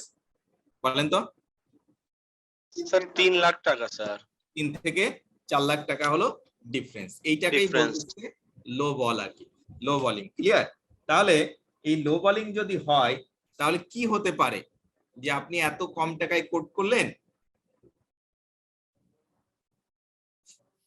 আপনি কি আপনার এই কোয়ালিটি মেইনটেইন করে এই অডিট সার্ভিসটা প্রোভাইড করতে পারবেন কি না ফার্মের ডিমান্ড কমে যায়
ওকে, তো লো বলিং যদি হয় সেক্ষেত্রে কি করতে হবে? এখানে দুইটা সেফগার্ডের কথা বলা আছে, বলছে যে maintaining record such that the firm is able to demonstrate that appropriate staff and time are spent on the engagement. বলতেছে যে অ্যাপ্রোপ্রিয়েট স্টাফ অর্থাৎ নলেজেবল পারসন বা যে রিসোর্স পারসন ইউজ করার কথা সেই রিসোর্স পারসন এবং প্রপার টাইম, যত টাইম দিয়ে অডিটটা করার কথা টাইম দিয়ে অডিটটা করা হয়েছে কিনা, আর complying with all applicable assurance standard guidelines and quality control procedures. যে স্ট্যান্ডার্ড ফলো করে অডিট করার কথা বা কোয়ালিটি কন্ট্রোল প্রসিডিউর গুলো ফলো করার কথা সেইগুলো ফলো করে অডিট করা হয়েছে কি না। যাই হোক, তাহলে আমরা দেখলাম যে সেলফ ইন্টারেস্ট থ্রেটটা ক্রিয়েট করতে পারে কি কিভাবে? ফাইন্যান্সিয়াল ইন্টারেস্টের মাধ্যমে, ক্লোজ বিজনেস রিলেশনশিপস এর মাধ্যমে, এমপ্লয়মেন্ট উইথ অ্যাসুরেন্স ক্লায়েন্টের মাধ্যমে, partner on client board, family and personal রিলেশনশিপের মাধ্যমে, gifts and hospitality, loans and guarantees, overdue fees, contingent fees, high percentage of fees, low balling. তাহলে এই 11টা কথা এখানে বলা হয়েছে, তাই না? দেখছেন আপনারা? জি স্যার। তাহলে এইগুলো আপনাদের কি করতে হবে এখন? মেমোরাইজ একদমই স্যার, গো থ্রু করতে হবে। জি স্যার, নয়তো জানা যাবে না এটা আসলে কোনটার সাথে রিলেটেড। রাইট। ওকে, আচ্ছা আজকে আমার ক্লাস কয়টা? একটা না দুইটা?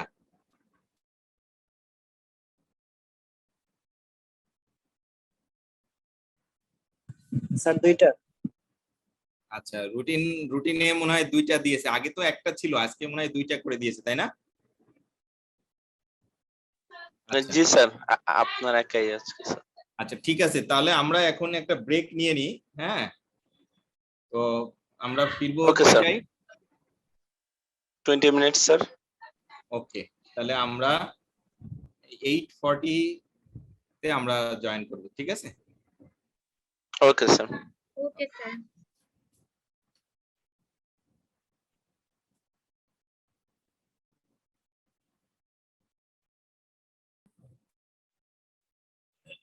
আমার কথা শুনতে পাচ্ছেন আপনারা? Yes, sir. ওকে, আমরা শুরু করি। আমরা সেলফ ইন্টারেস্ট থ্রেট শেষ করলাম, এখন আমরা পড়বো সেলফ রিভিউ থ্রেট।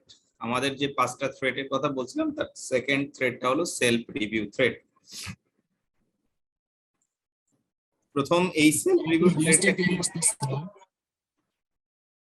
রিভিউ থ্রেটটা কিভাবে ক্রিয়েট করতে পারে সেক্ষেত্রে বলতেছে সার্ভিস উইথ অ্যাসুরেন্স ক্লায়েন্ট। যদি অ্যাসুরেন্স ক্লায়েন্টের সার্ভিস উইথ অ্যাসুরেন্স ক্লায়েন্ট, এই সার্ভিস উইথ অ্যাসুরেন্স ক্লায়েন্টের মাধ্যমে কি হতে পারে? সেলফ রিভিউ থ্রেটটা ক্রিয়েট হতে পারে। কি বলছে এখানে? বলছে যে individual who have been a director or officer of the client or an employee in a position to exert direct or significant influence over the subject matter information of the assurance engagement in the period under review or the previous 2 years should not be assigned to the assurance team. বলতেছে যে assurance টিমের যারা member হবে তারা এই review এর সময়, sir আপনার ভয়েসটা স্যার ক্লিয়ার আসতেছে না। আচ্ছা এখন শুনতে পাচ্ছেন আপনারা? সাউন্ডটা স্যার অনেক কম। স্যার এখন clear sir. No, sir. Clearly, yes, sir. আচ্ছা ওকে, ঠিক আছে। তো এখানে বলতেছে যে অ্যাসুরেন্স টিমের যারা মেম্বার হবে তারা যে ক্লায়েন্টকে এই অ্যাসুরেন্স সার্ভিসটা প্রোভাইড করবে, এই প্রোভাইড করার সময় অথবা তার পূর্ববর্তী আগে 2 বছর যদি ওই প্রতিষ্ঠানের সে কি করে ওই প্রতিষ্ঠানের এমপ্লয়ি হিসেবে কাজ করে থাকে, তাহলে সে তাকে কি করা যাবে না? এই অ্যাসুরেন্স টিমের অংশ হিসেবে গণ্য করা যাবে না। বলতেছে যে here the key threat is self review where a member of engagement team has to report on work they prepared originally. বলতেছে যে এমন হতে পারে যদি ওই ব্যক্তিকে অ্যাসুরেন্স টিমের অংশ করা হয়, তাহলে সে যখন ওই ক্লায়েন্টে চাকরি করতো, হ্যাঁ, যখন এমপ্লয়ি ছিল তখন সে যে ডকুমেন্টগুলো প্রিপেয়ার করেছে বা যে কাজগুলো করেছে সেই কাজগুলোই সে আবার কি করতে পারে, রিভিউ থাকতে পারে। যেহেতু সে নিজে ওই কাজগুলো করেছে, আবার নিজেই যদি সেগুলো রিভিউ করে সেক্ষেত্রে ফেয়ার ওপিনিয়ন সে নাও দিতে পারে। সেলফ রিভিউ থ্রেডটা এদের দ্বারা কি হতে পারে, ক্রিয়েট করতে পারে। এক্ষেত্রে বলতেছে obtain a quality control reviewer of the individual work on's assignment, discuss the issue with the audit committee। বলতেছে এক্ষেত্রে সেফগার্ড ব্যবহার করতে হবে। সেফগার্ড গুলো কি? সেফগার্ডটা হলো যে কোয়ালিটি কন্ট্রোল ম্যানেজার বা কোয়ান্টন ডিরেক্টর দ্বারা কি করতে হবে, এই অ্যাসাইনমেন্টের যে কাজগুলো করা হয়েছে সেই কাজগুলো রিভিউ করিয়ে নিতে হবে। সেকেন্ডটা বলতেছে যে যদি এমন কোনো ইস্যু থেকে থাকে যেটার দ্বারা এই সেলফ রিভিউ থ্রেডটা ক্রিয়েট করতেছে, সেইটা অডিট কমিটির সাথে কি করতে হবে, আলোচনা করতে হবে আর কি। আচ্ছা, সেকেন্ডটা বলতেছে preparing accounting records and financial statement. তাহলে এটা পড়ার পর যেটা আপনারা বোঝার কথা আপনাদের, যে আপনার ফার্ম বা প্রতিষ্ঠান যদি কি করে থাকে, ফাইন্যান্সিয়াল স্টেটমেন্ট প্রিপেয়ার করে থাকে এবং সেই প্রতিষ্ঠানের যদি অডিট আপনার ফার্মই করে, তাহলে সেলফ রিভিউ থ্রেড কি হতে পারে, ক্রিয়েট করতে পারে। কেন, কেউ কি বলতে পারবেন?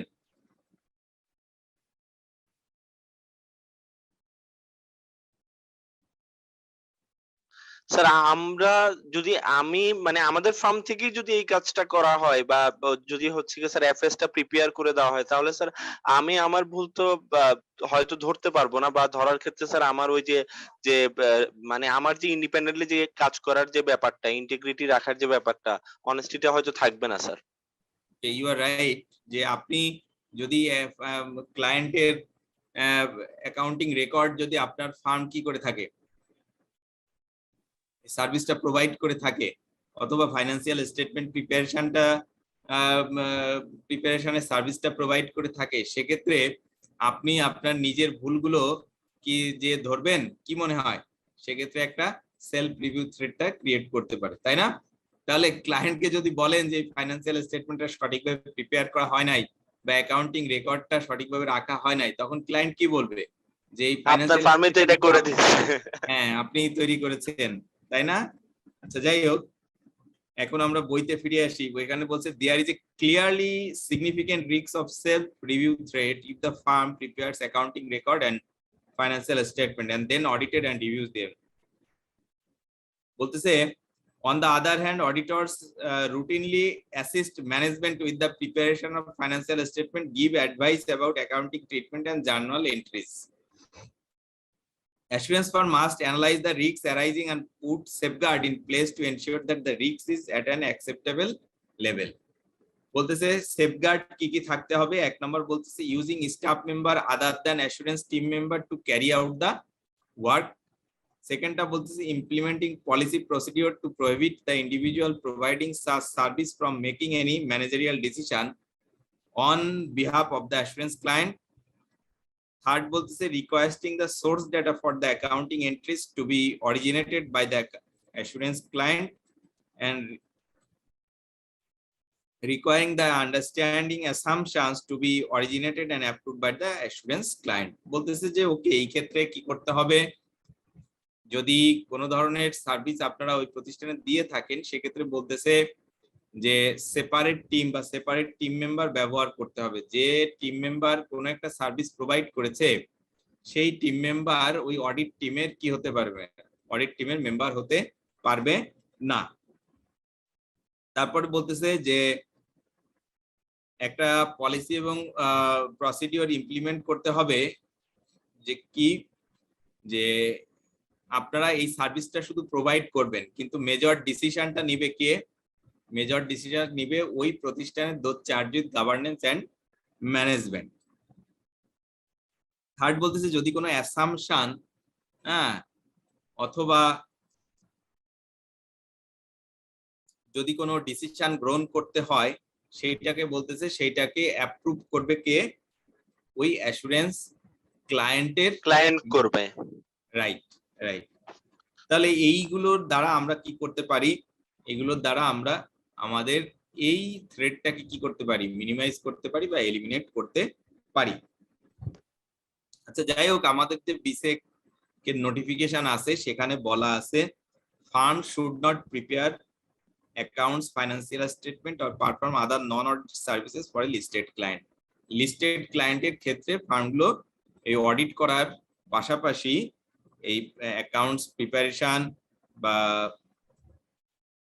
ফাইন্যান্সিয়াল স্টেটমেন্ট অথবা অন্যান্য নন অডিট সার্ভিসটা কি করতে পারবে না, প্রোভাইড করতে পারবে না আর কি।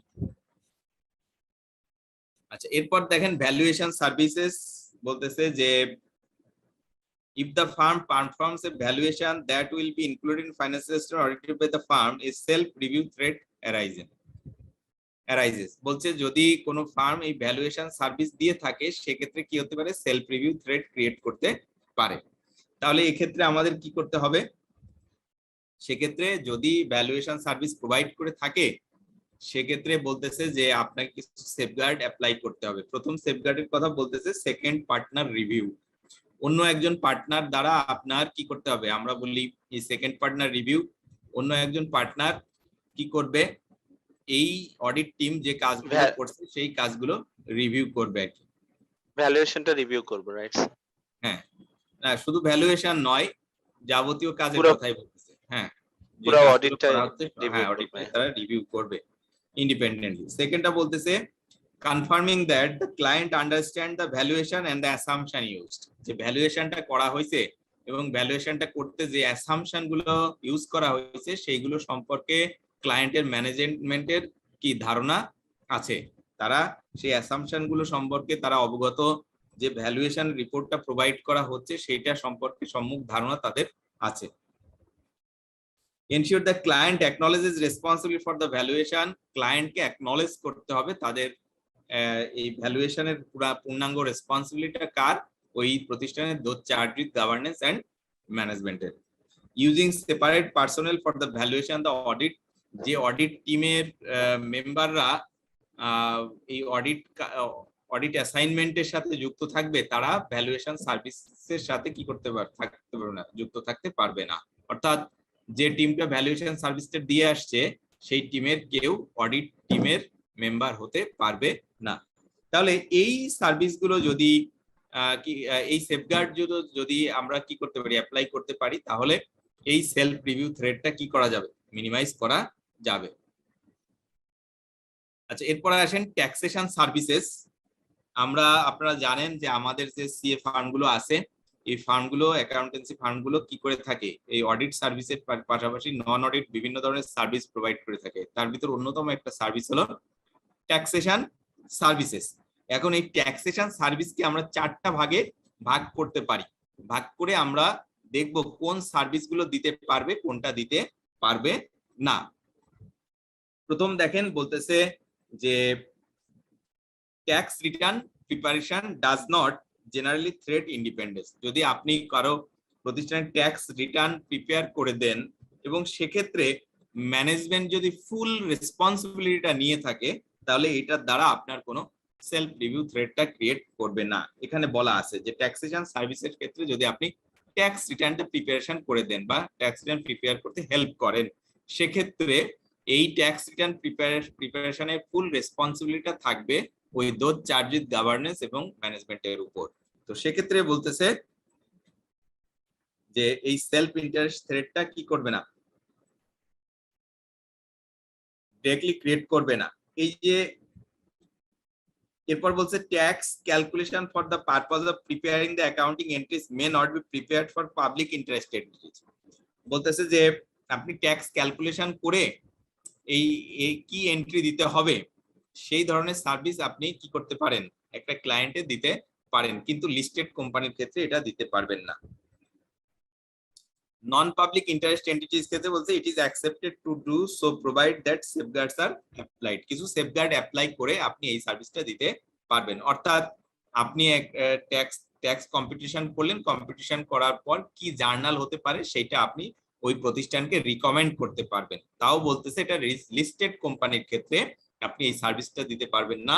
নন লিস্টেড কোম্পানির ক্ষেত্রে এই সার্ভিসটা দিতে পারবেন, কিন্তু সেক্ষেত্রেও আপনাকে কি করতে হবে, সেফগার্ড অ্যাপ্লাই করতে হবে।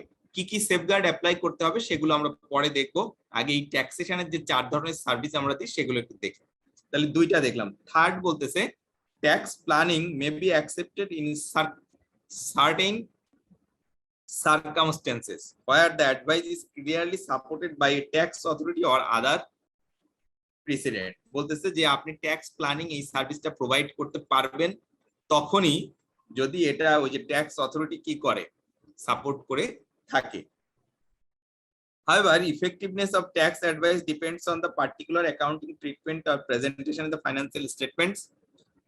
The audit team has reasonable doubt about the accounting treatment and the consequence of tax advice would be material. Then service should not be provided. এটা স্ট্রিক্টলি বলে দিয়েছে এই সার্ভিসটা আপনি দিতে পারবেন না। অর্থাৎ ট্যাক্স প্ল্যানিং এর যে সার্ভিসটা, এটা যদি কোনো অথরিটি, এখানে ট্যাক্স অথরিটির কথা বলা আছে, এরা যদি সাপোর্ট করে তাহলে আপনি এই সার্ভিসটা দিতে পারবেন, আদারওয়াইজ এটা দিতে পারবেন না। কি কারণে বলছে, বলছে এই ট্যাক্স প্ল্যানিং এর উপর ভিত্তি করে বিভিন্ন ধরনের জার্নাল এন্ট্রি দেওয়া হতে পারে যেটা ফাইন্যান্সিয়াল স্টেটমেন্ট প্রিপারেশনে কি করে, হেল্প করে, তাই না? আমরা ফাইন্যান্সিয়াল স্টেটমেন্টটা কিভাবে প্রিপেয়ার করি, হ্যাঁ, বুকস অফ রেকর্ডস যেগুলো আছে তার উপর ভিত্তি করে তো ফাইন্যান্সিয়াল স্টেটমেন্টটা প্রিপেয়ার করা হয়, তাই না? ঠিক কিনা? Yes sir.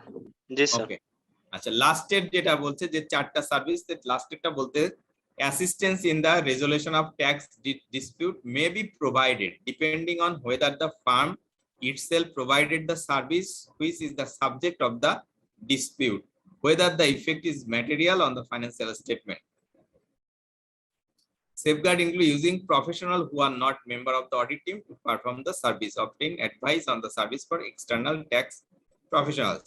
যাই হোক, এখানে বলতেছে আপনি অ্যাসিস্ট করতে পারেন, কি করতে পারে, যে ট্যাক্স ডিসপিউট রেজলিউশনের ক্ষেত্রে আপনি এই সার্ভিসটা অ্যাসিস্ট করতে পারেন তাদেরকে, কিন্তু ফুল রেসপন্সিবিলিটি থাকবে দোজ চার্জেস গভর্নেন্স এন্ড ম্যানেজমেন্টের উপর।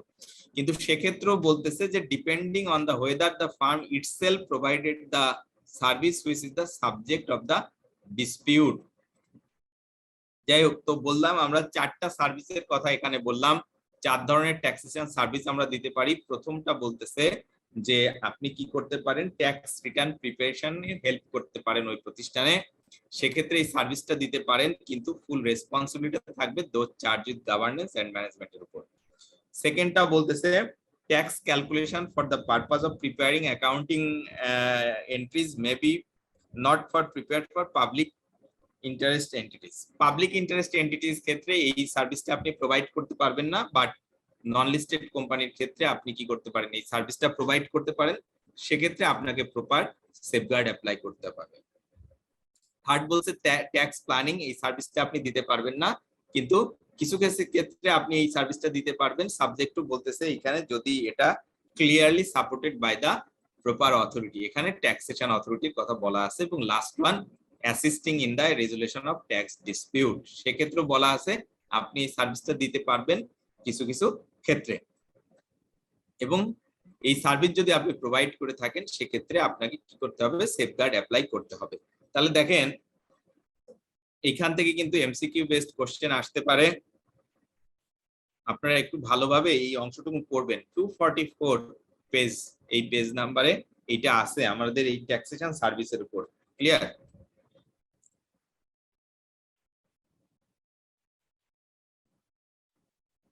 আচ্ছা, এখন সেফগার্ড গুলোর কথা কি কি বলা হচ্ছে, যে এই ট্যাক্সেশন সার্ভিস দেওয়ার কারণে কতগুলো থ্রেট আপনার অ্যারাইজ করতে পারে। একটা হলো সেলফ রিভিউ থ্রেট, যেটা আমরা পড়াচ্ছি এখন, এটার দ্বারা সেলফ ইন্টারেস্ট থ্রেটটাও ক্রিয়েট করতে পারে এবং অ্যাডভোকেসি থ্রেটও ক্রিয়েট করতে পারে।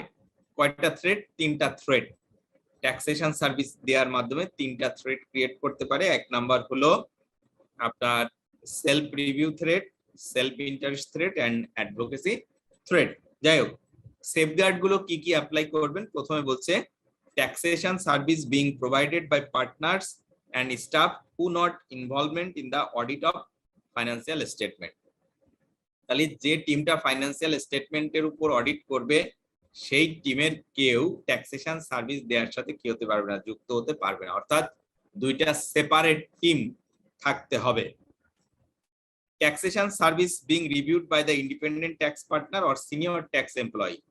এই ট্যাক্সেশন যে সার্ভিসটা প্রোভাইড করা হচ্ছে এইটা রিভিউ করবে সিনিয়র ট্যাক্স পার্টনার যদি থাকে প্রতিষ্ঠানের, অথবা সিনিয়র কোনো ট্যাক্স এমপ্লয়ি যার হু হ্যাভ প্রপার নলেজ, যার প্রপার নলেজ আছে সেই এটা কি করতে পারবে, এই রিভিউ করতে পারবে। Obtaining external independent advice on tax work. External independent advice আপনারা রাখতে পারেন ট্যাক্স সার্ভিসের দেওয়ার জন্য। Tax computation prepared by audit staff members being reviewed by a partner or a staff member of the appropriate experience who is not member of the audit team. বলতেছে যে taxation, যে tax কম্পিটিশনটা করবে যে audit staff, সেইটাকে review করতে হবে, কার review করবে, partner অথবা স্টাফ মেম্বাররা, হ্যাঁ, যারা ওই অডিট টিমের মেম্বার নয়। An audit partner not involved in the audit engagement reviews whether the tax work has been properly and effectively addressed in the context of audit of financial statement.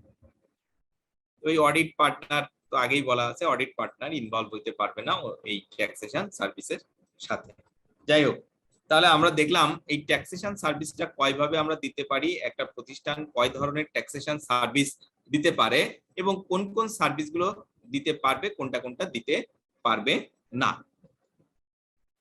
কি কি ধরনের যে সার্ভিসগুলো দিতে পারবে ট্যাক্সেশনের ক্ষেত্রে, সেই ক্ষেত্রে কি ধরনের সেফগার্ড তারা অ্যাপ্লাই করবে, সেগুলো আমরা আলোচনা করলাম।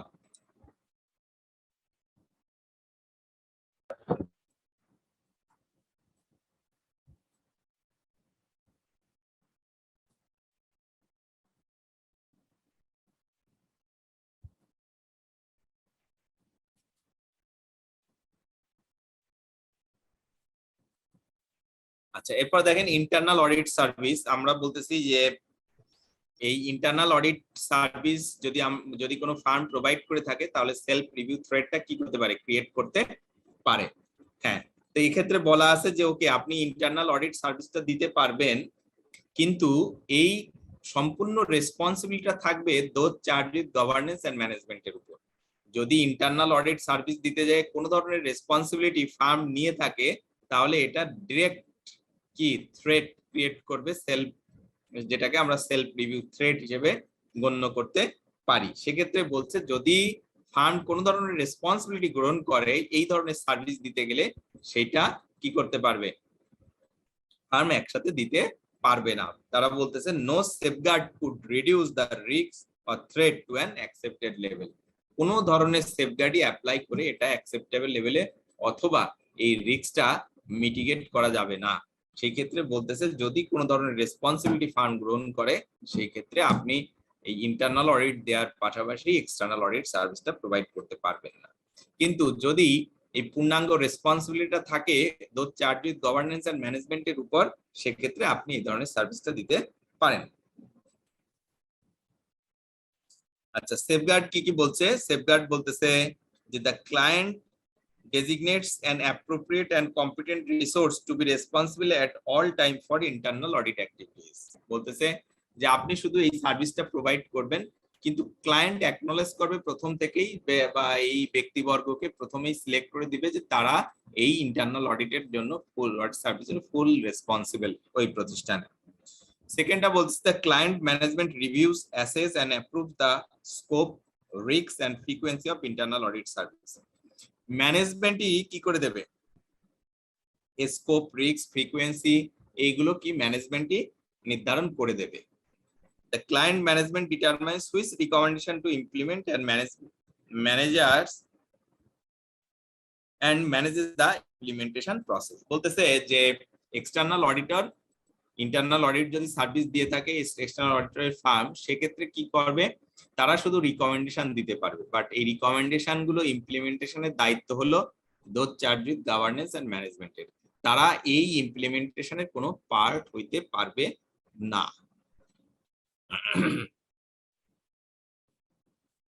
এখন আপনাদের 245 এই, আচ্ছা আপনাদের কাছ থেকে তো কোনো ফিডব্যাক পাচ্ছি না, আমরা তো অনেকগুলো থ্রেড পড়ালাম, আপনারা কি বুঝতে পারতেছেন? জি স্যার। আচ্ছা, নাকি আমি অনেকক্ষণ ক্লাস নিচ্ছি, এটা কি আপনারা কন্টিনিউ করবেন নাকি? জি স্যার, কন্টিনিউ করব। কন্টিনিউ করেন। ওকে, একটু বলতে হবে, তা না হলে আমি নিজেই শুধু বলে যাচ্ছি এই প্রায় 2-2.5 ঘন্টা। হ্যাঁ, আপনাদেরও কি হতে হবে, ইন্টারেক্টিভ হতে হবে। শুনছি তো সেজন্য রেসপন্স করছি না। সবাই বুঝতেছে এই জন্য স্যার কোনো মানে কোনো কিছু আস করতেছে না স্যার। না বুঝতে পারলে তখন অনেক কোশ্চেন অ্যারাইজ করতে হবে। আচ্ছা, ঠিক আছে। ওকে, আচ্ছা, এখন 245 এই পেজে একটা ওয়ার্ক এক্সাম্পল আছে ইন্টারনাল অডিটের উপর, একটু পড়িয়ে দিব আমি এটা।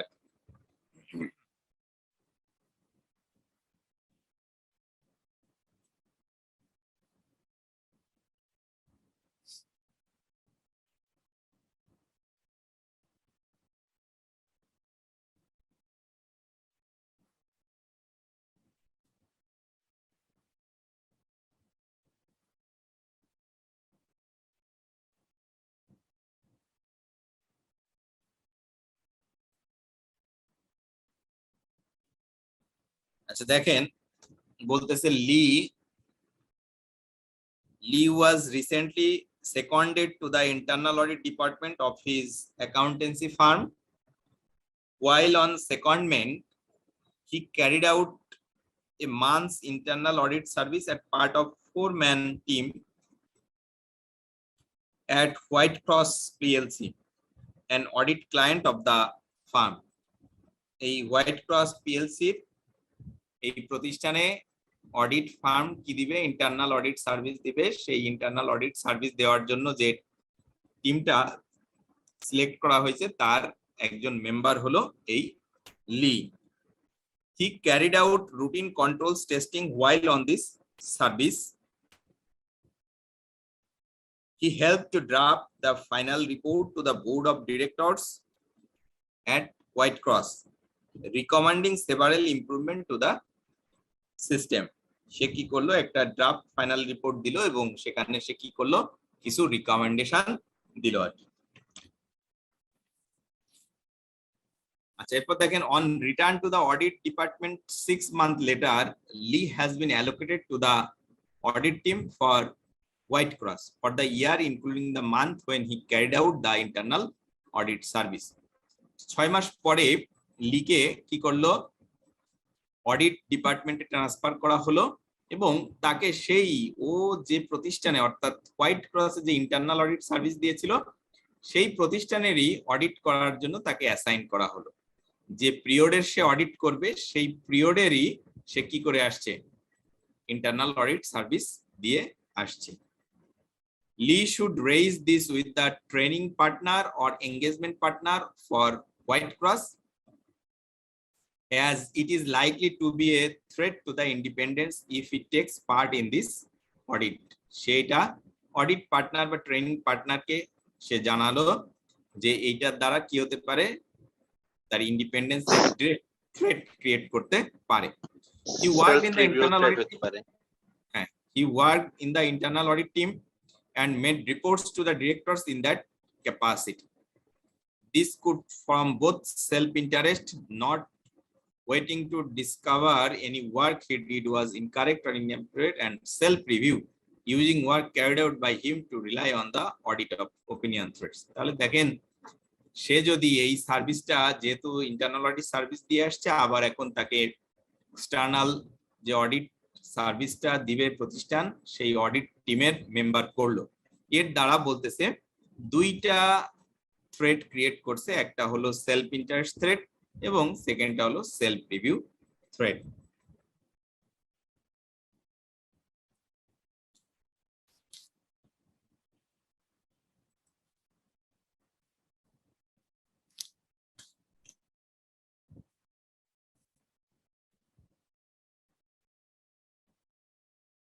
আচ্ছা, যাই হোক,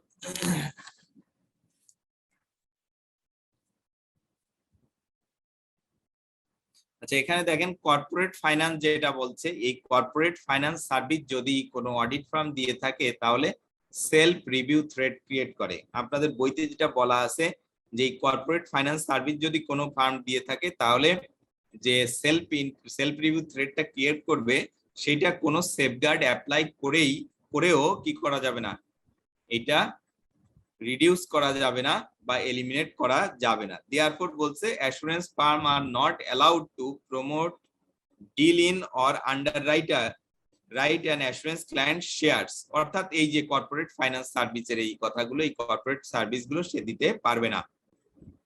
They are not also allowed to commit an assurance client to the terms of transaction or consummate transaction on the client's behalf. তো আমরা এই কর্পোরেট ফাইন্যান্স সার্ভিসের ক্ষেত্রে যদি এইখান থেকে কোশ্চেন আসে যে কর্পোরেট ফাইন্যান্স সার্ভিস কি দিতে পারবে, যদি দেয় তাহলে কি ধরনের থ্রেট এখান থেকে ক্রিয়েট করতে পারে, আনসারটা হবে সেলফ রিভিউ থ্রেট। সেকেন্ডটা হলো এই কর্পোরেট ফাইন্যান্স সার্ভিসটাকে দিতে পারবে কি পারবে না। এখানে তো স্পষ্ট বলে দিয়েছে can not be reduce to an acceptable level by safeguard. কোনো সেফগার্ড অ্যাপ্লাই করেই এটা কি করতে পারবে না, এই থ্রেটটা মিনিমাইজ করা যাবে না বা এলিমিনেট করা যাবে না। সেক্ষেত্রে কি করতে হবে, এই সার্ভিসটা ফার্ম কি করবে না, প্রোভাইড করবে না, যেহেতু কোনো সেফগার্ড দ্বারাই এই রিস্কটা কি করা যাচ্ছে না, মিনিমাইজ করা যাচ্ছে না বা কি করা যাচ্ছে না, এলিমিনেট করা যাচ্ছে না।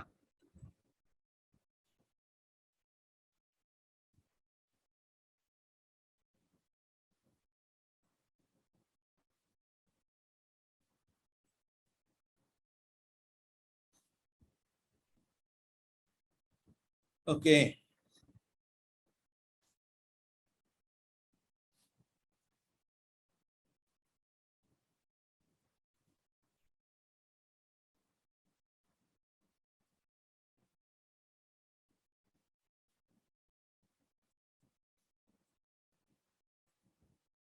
আচ্ছা, অ্যাডভোকেসি থ্রেটের ক্ষেত্রে আমরা তিনটা কারণে অ্যাডভোকেসি থ্রেটটা ক্রিয়েট হতে পারে। একটা বলতেছে কর্পোরেট ফাইন্যান্স, কন্টিজেন্ট ফিস আর লিগ্যাল সার্ভিস। তো এগুলো আমরা আগেই আলোচনা করে আসছি, আবার এখানে যেহেতু আসছে তারপরে একটু আলোচনা করছি যে এই ধরনের সার্ভিস যদি আমরা প্রোভাইড করে থাকি সেক্ষেত্রে কি হতে পারে, অ্যাডভোকেসি থ্রেট ক্রিয়েট করতে পারে। এখানে দেখেন আপনাদের বইয়ের পেজ নাম্বার 247 এখানে বলা আছে যে খুব ছোট্ট করে, যেহেতু আপনার আগের যে সেলফ ইন্টারেস্ট থ্রেট বা সেলফ রিভিউ থ্রেটে আমরা এগুলো আলোচনা করেছি, সেহেতু এখানে জাস্ট বলা আছে যে advocacy threat arises in certain situation where the assurance firm is a position of taking the client parts in dispute or somehow acting as their advocate, তাদের অ্যাডভোকেট হিসেবে যদি সে কাজ করে থাকে। তো স্যার আমার কিছু বলার ছিল। জি জি বলেন। লিটিগেশন সাপোর্ট সার্ভিসটা তো বললেন না, তারপর বাংলাদেশ এসইসি নোটিফিকেশনটা তো মিসিং আছে। আচ্ছা, এখানে একটু দেখবেন আগের যে স্লাইডটা, এখানে আমি কর্পোরেট ফাইন্যান্সের পর আদার সার্ভিস নামে একটা অপশন রেখেছি, দেখেছেন? জি স্যার। যে কোশ্চেন করেছিলেন, হ্যাঁ জি স্যার। আচ্ছা, এইখানে যে তিনটা সার্ভিসের কথা বলা আছে, information technology services, litigation support services আর বাংলাদেশ সিকিউরিটি এক্সচেঞ্জ কমিশনের থেকে যে সার্ভিসগুলো আপনি দিতে পারবেন না, ঠিক আছে? এই তিনটা এখানে বলা আছে, ক্লিয়ার? এই তিনটাকে আমি একটু পরে পড়াবো আর কি, ক্লিয়ার? আমাদের এই যেমন অ্যাডভোকেসি থ্রেড যখন পড়াচ্ছি, এখানে এই যে যেমন কর্পোরেট ফাইন্যান্সের যে সার্ভিসের কথা, কন্টিনজেন্ট ফি, লিগ্যাল সার্ভিস, এগুলো আমরা আগে পড়িয়ে আসছি না, ঠিক কিনা? জি স্যার। জি, এই তিনটা আমি একটু এই যে আদার সার্ভিসে রাখছি, তো আমি এটা একসাথে পড়াবো আর কি, ক্লিয়ার? Okay sir. ওকে, ঠিক আছে।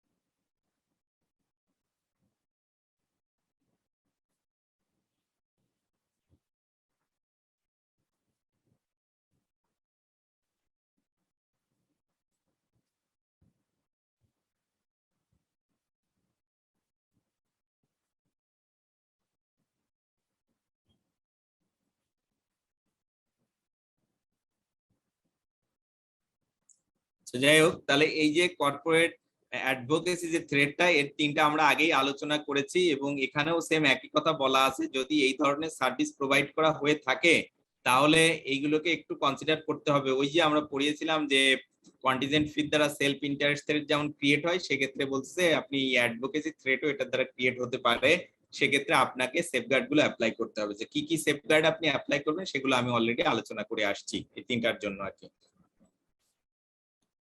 আচ্ছা, এখন আসেন এই ফ্যামিলিয়ারিটি থ্রেট। এই ফ্যামিলিয়ারিটি থ্রেটের ক্ষেত্রে আগে আমরা একটু আলোচনা করা দরকার। আমরা ওই যে দুইটা ডেফিনেশন আপনাদেরকে পড়িয়েছিলাম, মনে আছে? এক নাম্বার হলো ক্লোজ ফ্যামিলি রিলেশনশিপ, আর একটা হলো ইমিডিয়েট ফ্যামিলি মেম্বার। আচ্ছা, তাহলে এই দুইটা ডেফিনেশন এখানে আর পড়ানো লাগতেছে না, এটা তো মনে আছে আপনাদের, ঠিক আছে? আচ্ছা, আর এর বাইরে আমরা আরো কতগুলো থ্রেটের কথা পড়িয়ে আসছি। একটা family and personal relationship between client and farm, এটা আমরা আলোচনা করেছি। এমপ্লয়মেন্ট উইথ অ্যাসুরেন্স ক্লায়েন্ট, এটা আলোচনা করেছি। Recent service with assurance client, এটা আলোচনা করেছি। এখানে দুইটা বিষয় একটু আলোচনার আছে বাদ, সেটা হলো long association with assurance clients, আর একটা হলো রিক্রুটমেন্ট। ক্লিয়ার? তো এই যে রিক্রুটমেন্ট, এটাও ওই যে আমরা সেলফ ইন্টারেস্ট থ্রেটের ক্ষেত্রে আপনাদের পড়িয়েছি না, employment with assurance client. Sir মোটামুটি ওইটার সাথে রিলেটেড স্যার। আচ্ছা, তো এখানে long association with assurance client যেটা, এটা আমি একটু পড়াই দিব। আপনাদের বইতেও ঠিক যে আলোচনাগুলো আগে করেছে সেইগুলো তারা এখানে আর আলোচনা করে নাই। এখানে long association with senior person with assurance client, সেই অংশটুকুনি কি করছে, আলোচনা করেছেন। আপনারা খেয়াল করেছেন কেউ একজন? পেজ নাম্বার দেখেন। জি স্যার অলরেডি যেগুলা নিয়ে, জি স্যার অলরেডি যেগুলা নিয়ে আলোচনা হয়েছে স্যার ওইগুলা আর আলোচনা করে নাই, আলোচনা করে নাই, ঠিক আছে, লং ক্লিয়ার? অ্যাসোসিয়েশনটা বাকি ছিল, এইজন্য ওইটা নিয়ে আলোচনা করছি। রাইট রাইট, সেই জন্য আমি বারবার বলতেছি, কারণ এটা নিয়ে আবার কেউ কোশ্চেন তুলতে পারেন যে বাদ বাকিগুলো আমি কেন আবার আলোচনা করলাম না। ঠিক আছে, আপনাদের বইতেও ঠিক একই কাজ করেছে, যে এগুলো একবার আলোচনা হয়েছে সেগুলো তারা আর আনেনি আর কি। ক্লিয়ার? তাহলে এই থ্রেড গুলোর জন্য আপনার যে যে সেফগার্ড আমরা আগে আলোচনা করেছি সেই সেফগার্ড গুলোই অ্যাপ্লাই করতে হবে। আচ্ছা, long association with assurance client, সেক্ষেত্রে আমরা বইতে কি আছে সেটা পড়ার আগে একটু আপনাদের সাথে আমি আলোচনা করি। মনে করেন একটা ফার্ম কোনো একটা অ্যাসুরেন্স সার্ভিস দিচ্ছে 3 বছর, হ্যাঁ, ফার্স্ট ইয়ার, সেকেন্ড ইয়ার বা থার্ড ইয়ার।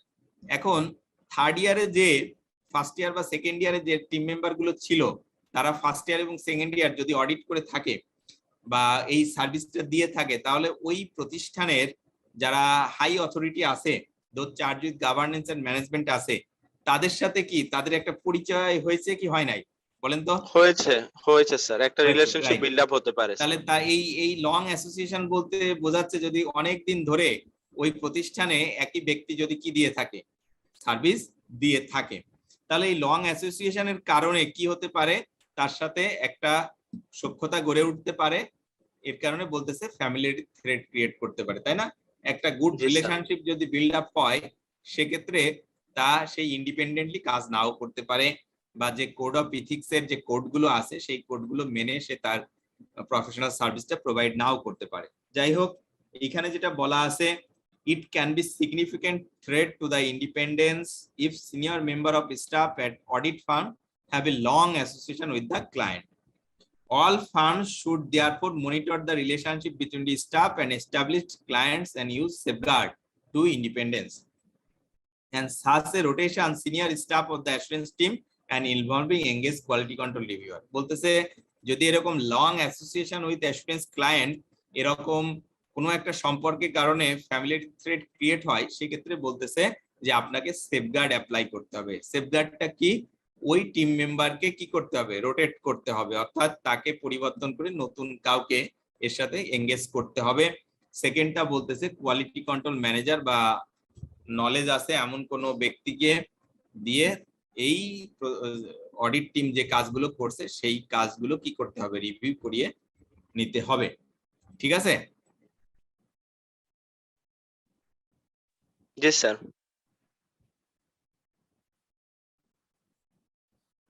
রিক্রুটমেন্টের ক্ষেত্রে আমরা যেটা বললাম, আপনাদের বইতে দেখেন স্পষ্ট ভাবে বলা আছে এটার দ্বারা কি কি থ্রেড ক্রিয়েট করতে পারে। ওই যে বলেছিলাম সেলফ ইন্টারেস্ট থ্রেড ক্রিয়েট করতে পারে, তারপর আপনার ফ্যামিলিয়ারিটি থ্রেড ক্রিয়েট করতে পারে এবং ইন্টিমিডেশন থ্রেড ক্রিয়েট করতে পারে। ইন্টিমিডেশন থ্রেডটা আমরা এখনো পড়ি নাই, একটু পরে পড়বো আর কি। যাই হোক, তাহলে আপনারা একটু রিক্রুটমেন্টের ক্ষেত্রে এটা মনে রাখবেন যে এটার দ্বারা 3টা থ্রেডের কথা বলা আছে। এক নাম্বার হলো familiarity thread, self interest thread এবং আরেকটা হলো ইন্টিমিডেশন থ্রেড। আচ্ছা, যাই হোক, এটার জন্য আমরা কি সেফগার্ড অ্যাপ্লাই করব সেগুলো আমরা আগেই আলোচনা করে আসছি। আচ্ছা, এর আগে একজন একটু কোশ্চেন করেছিলেন যে আদার সার্ভিসের কথা আমি যেটা বলেছিলাম সেটা আমি এখন একটু কভার করব। এখানে বলছে information technology services, litigation support সার্ভিসের বা বিসেক বলেছে যে যে সার্ভিস কোনটা দিতে পারবে কোনটা দিতে পারবে না। আচ্ছা, এর ভিতর এই যে লিটিগেশন সাপোর্ট সার্ভিসেস, যেটা এই যে লিগ্যাল সার্ভিস, লিটিগেশন সার্ভিস, এইগুলোর ক্ষেত্রে কি ধরনের থ্রেট আমরা ক্রিয়েট করতে পারে সেগুলো আমরা আগে একটু আলোচনা করেছি, তাই না? তো এইটার দ্বারা আমাদের আগেই আমরা বলেছিলাম এই সেলফ রিভিউ থ্রেড ক্রিয়েট করতে পারে এবং লিগ্যাল সার্ভিসের জন্য আমাদের অ্যাডভোকেসি থ্রেডটা ক্রিয়েট করতে পারে।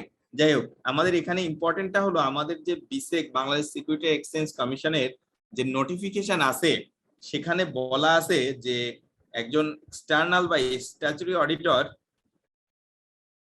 বলতেছে the ইস্যুয়ার company should not engage it's external or statutory auditors to perform the following services of the company, অর্থাৎ একটা লিস্টেড কোম্পানির অডিটর এই নিম্নোক্ত সার্ভিসগুলো দিতে পারবে না। কি কি?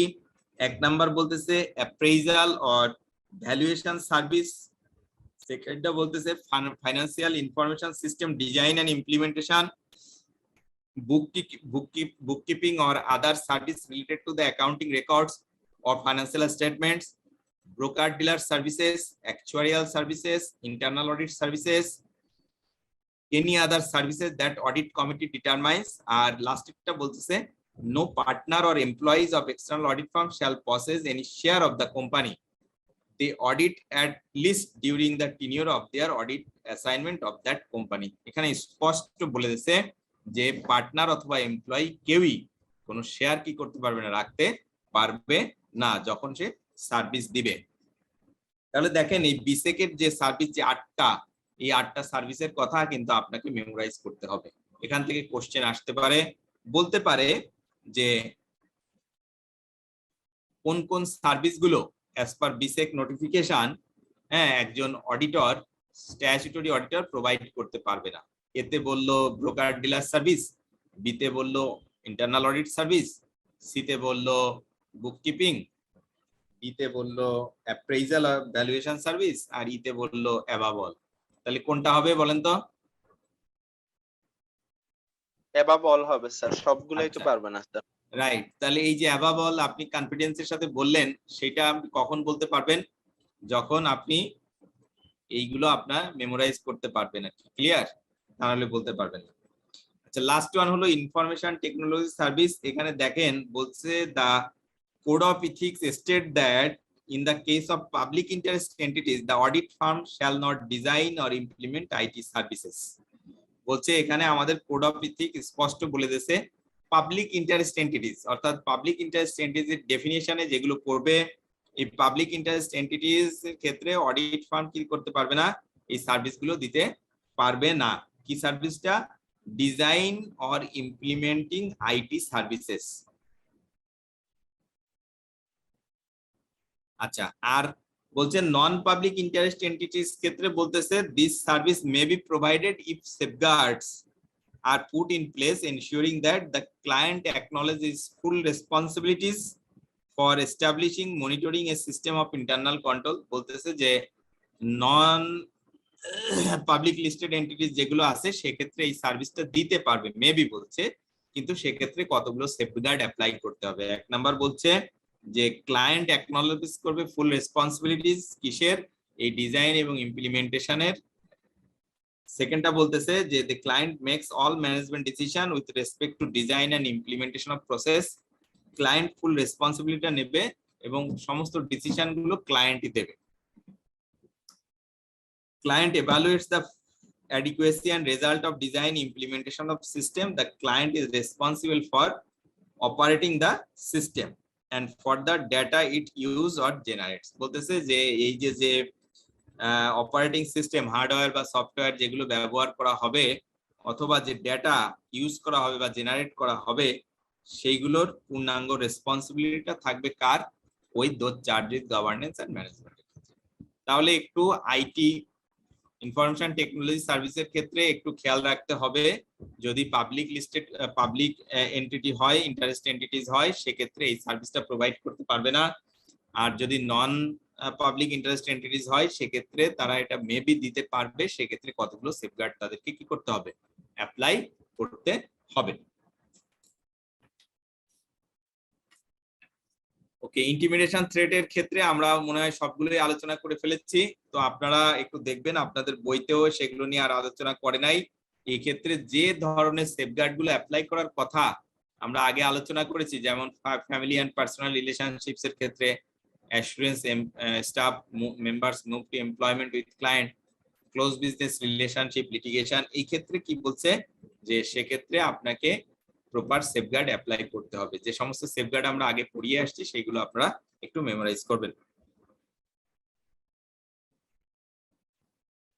আচ্ছা, এখানে শুধু লিটিগেশনের সম্পর্কে একটু বলা আছে, দেখেন বলা আছে যে assurance firm should seek to avoid such situation arising if they do arise factor to consider are the materiality of the litigation, the nature of assurance engagement, whether the litigation relates to a prior assurance engagement. Safeguard গুলোর কথা বলা আছে, disclose to the audit committee the nature and extent of litigation, removing a specific affected individual from the engagement team, R third বলতেছে involving an additional professional accountant on the team to review work.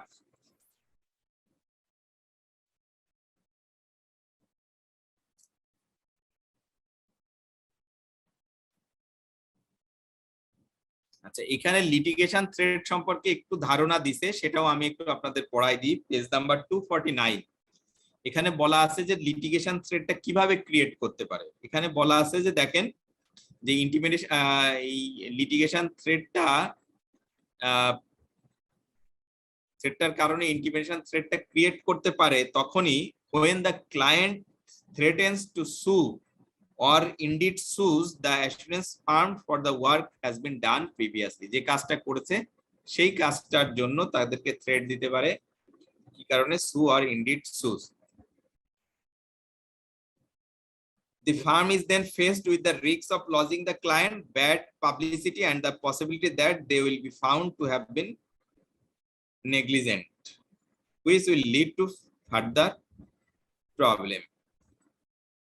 যাই হোক, তো এই litigation থ্রেটের ক্ষেত্রে এইখানে এই safeguard গুলোর কথা বলা আছে, তিনটা সেফগার্ড, এই সেফগার্ড তিনটা আপনারা একটু মেমোরাইজ করবেন। আমি আবারও বলতেছি, এক নম্বর বলছে disclosing the to the audit committee the nature extent of litigation, audit কমিটির সাথে এইটার নেচার এবং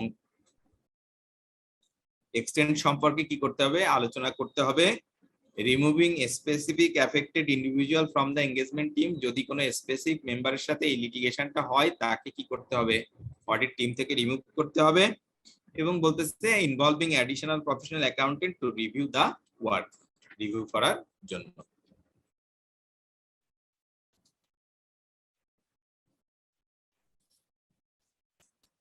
আচ্ছা, তাহলে আমাদের যে পাঁচটা থ্রেড ছিল সেই পাঁচটা থ্রেড আমরা আলোচনা করলাম, কি কি ভাবে এই থ্রেড গুলো অ্যারাইজ করতে পারে এবং সেইটার জন্য কি কি আমরা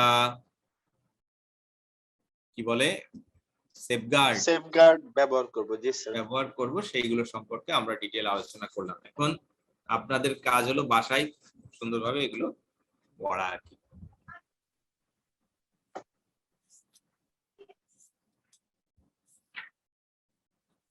ওকে, তাহলে আমার মনে হয় আজকে কি আমরা এই পর্যন্ত রাখবো। নেক্সট জি স্যার, রাখলে ভালো হয়। আমাদের দিন এবং ইথিক্যাল কনফ্লিক্ট গুলো আমরা রিজলভ করব, সেগুলো আলোচনা করব।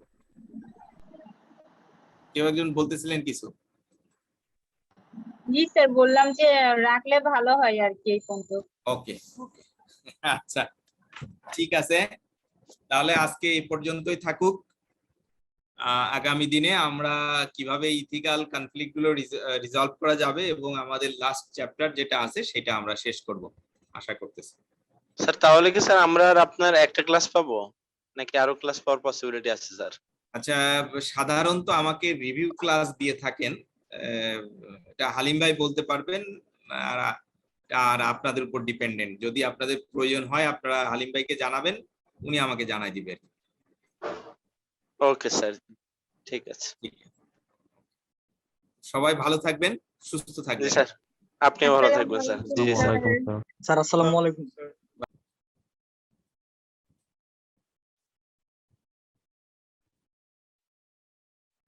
ওকে, কারো কোনো কোশ্চেন নাই মনে হয়। আমরা আজকে আমাদের এই চ্যাপ্টার 15 এর যে লাস্টের অংশটুকুন ছিল, যেটা বলেছিলাম আজকে কভার করব, সেইটুকুন আমি পড়াবো। Page number 250। এই 250 নাম্বার পেজে resolving ethical conflicts, ethical conflict গুলো আমরা কিভাবে রিজলভ করব সেই বিষয়ে আমরা আলোচনা করব।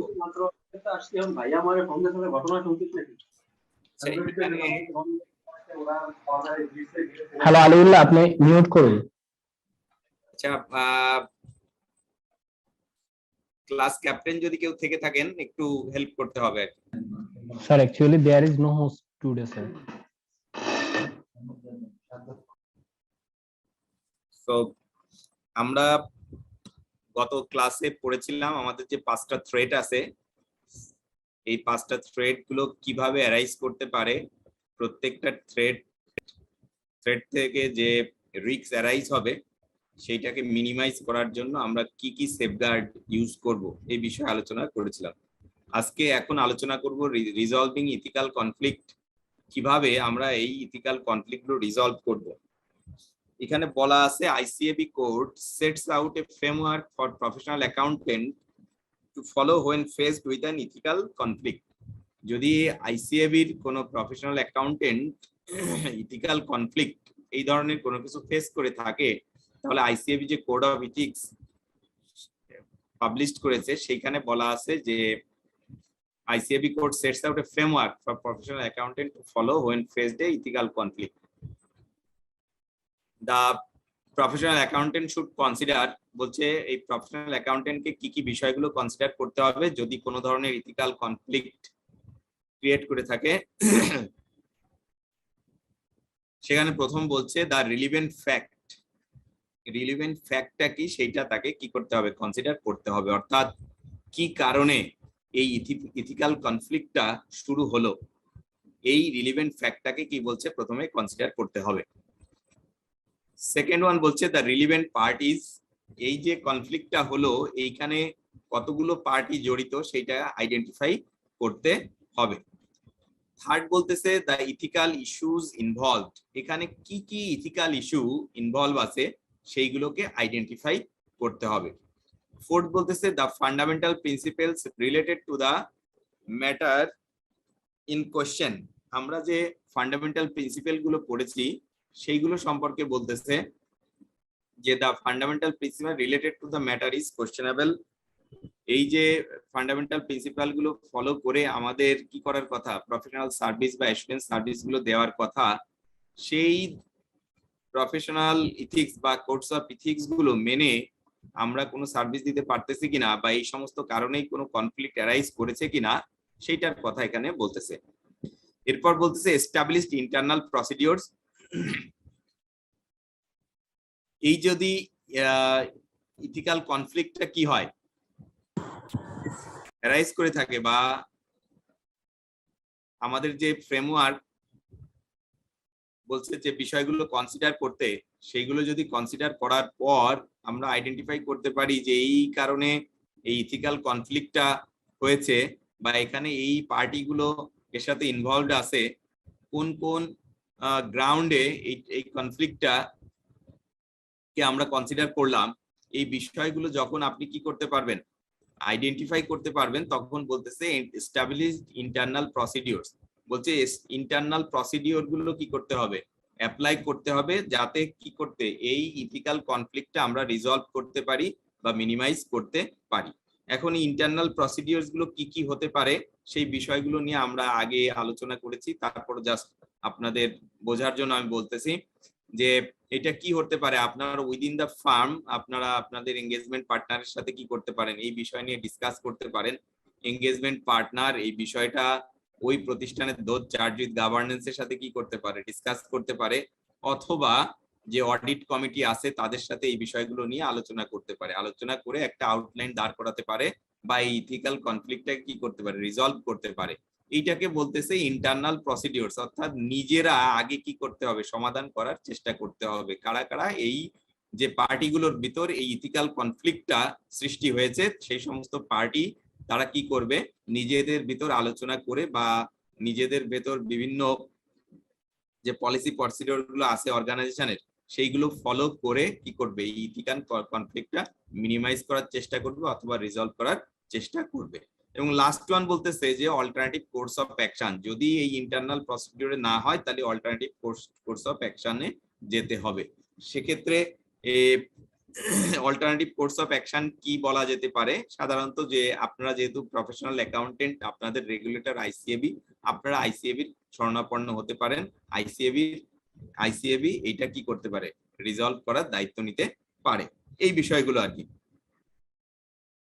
তো আপনাদেরকে একটু খেয়াল রাখতে হবে এই বিষয়গুলো, আপনাকে এইগুলো মেমোরাইজ করতে হবে। যদি বললো যে রিজলভিং ইথিক্যাল কনফ্লিক্টস, হ্যাঁ, এই ক্ষেত্রে একজন প্রফেশনাল অ্যাকাউন্টেন্টকে কি কি বিষয়গুলো কনসিডার করতে হবে। ফার্স্ট ওয়ান বললো the relevant facts, second one বললো দ্য রিলিভেন্ট পার্টিস, থার্ড বললো the ethical issues involve, fourth বললো এস্টাবলিশড ইন্টারনাল প্রসিডিওরস, ফিফথ বললো অ্যাবাভ অল। হ্যাঁ, তাহলে আনসারটা কি হবে, কেউ একজন বলতে পারবেন?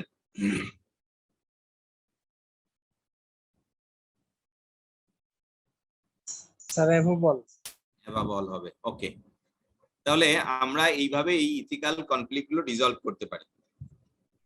এখন আপনাদের বইয়ের পেজ নাম্বার 251, এখানে একটা অডিট ট্রেনি ইস্যুস সম্পর্কে ইন্টারেক্টিভ কোশ্চেন দেওয়া আছে। কোশ্চেনটা আমি একটু পড়িয়ে দিচ্ছি আপনাদের। বলছে, you are a trainee in the audit department of Harris brothers and company. You have recently started your training, have not attended any course and have attended one audit. When you carried out some simple audit test under supervision from the audit senior, an audit manager has asked you to attend the inventory count of box boards, which has a large amount of inventory, which is subject to an annual inventory count. There are very few other controls over the inventory at the box. Inventory is highly material to box boards, financial statements. No other audit staff will be attending the inventory count. তাহলে দেখেন বলতেছে আপনি একজন trainee হিসেবে আপনি recently join করেছেন। এরপর বলছে যে have not attended any course or have attended one audit. একটা অডিটে আপনি অংশগ্রহণ করেছেন and carried out some simple audit test under supervision of audit senior, এবং যে অডিটটা আপনি করেছেন সেখানে একজন সিনিয়রের সুপারভিশনে আপনি সিম্পল কিছু অডিট টেস্ট সেখানে করেছেন। তো এখন বলতেছে যে আপনাকে অডিট ম্যানেজার বললো যে এখন একটা ইনভেন্টরি কাউন্টে আপনাকে দায়িত্ব দেওয়া হলো। সেখানে বলতেছে যে এটা একটা লার্জ অ্যামাউন্ট অফ ইনভেন্টরি যাদের আছে এবং ফাইন্যান্সিয়াল স্টেটমেন্টে এই ইনভেন্টরি ফিগারটা material. No other audit staff will be attended in the inventory count. অন্য কেউ আর আপনার সাথে যুক্ত হবে না এই কাজে। তো which of the following is the most appropriate course of action for you to take? Perform the audit, refer to training partner, contact ICAB. কোনটা হবে? আপনাদের 1 মিনিট সময় দিচ্ছে, আপনারা পড়ে answer then.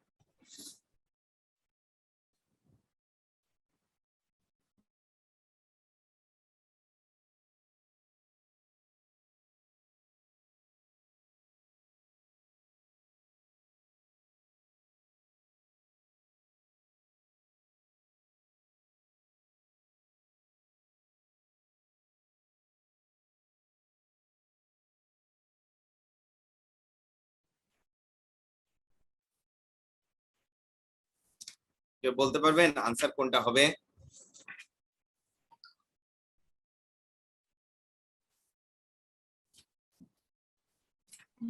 Sir, the fundamental principles related to the matter in question, এটা হ্যাঁ বলেন। the fundamental যেটা আর কি the fundamental ইন্টারেক্টিভ কোশ্চেন পড়াচ্ছি, আপনি এটা আগে আনসার দেন, তারপর ওটা আমি আলোচনা করে দেবো। হ্যাঁ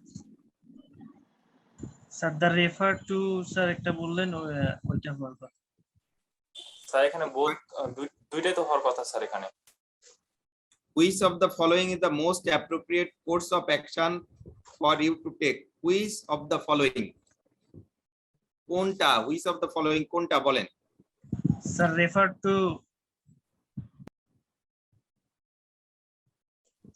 to ICB and training partner. যে কোনো একটা বলতে হবে। refer to training Refer to ICB. partner হবে স্যার। আচ্ছা, একজন বললেন আইসিএবি আর একজন বলছে ট্রেনিং পার্টনার। আচ্ছা, একটু যদি আপনারা স্লাইডটা দেখেন আমাদের, সেখানে দেখেন বলতেছে এস্টাবলিশড ইন্টারনাল প্রসিডিওরস। সেখানে তো আমি বললাম যে আপনি যদি কোনো ধরনের ইথিক্যাল কনফ্লিক্ট অথবা কোনো প্রবলেমে পড়েন, প্রথমে আগে ইন্টারনাল প্রসিডিওরস গুলো কি করতে হবে, আপনাকে ফলো করতে হবে। সেক্ষেত্রে আপনি আপনার ফার্মের যে পার্টনার আছে সেই এঙ্গেজমেন্ট পার্টনারের সাথে ডিসকাস করতে পারেন, অথবা আপনার অডিট সিনিয়রের সাথে ডিসকাস করতে পারেন। হ্যাঁ, ঠিক কিনা?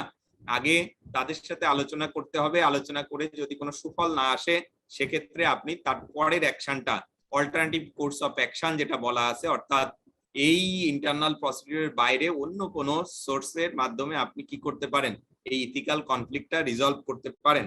এখানে প্রথম কাজটা হলো আপনার ইন্টারনালি এই ইথিক্যাল কনফ্লিক্টটা কি করা, রিজলভ করা।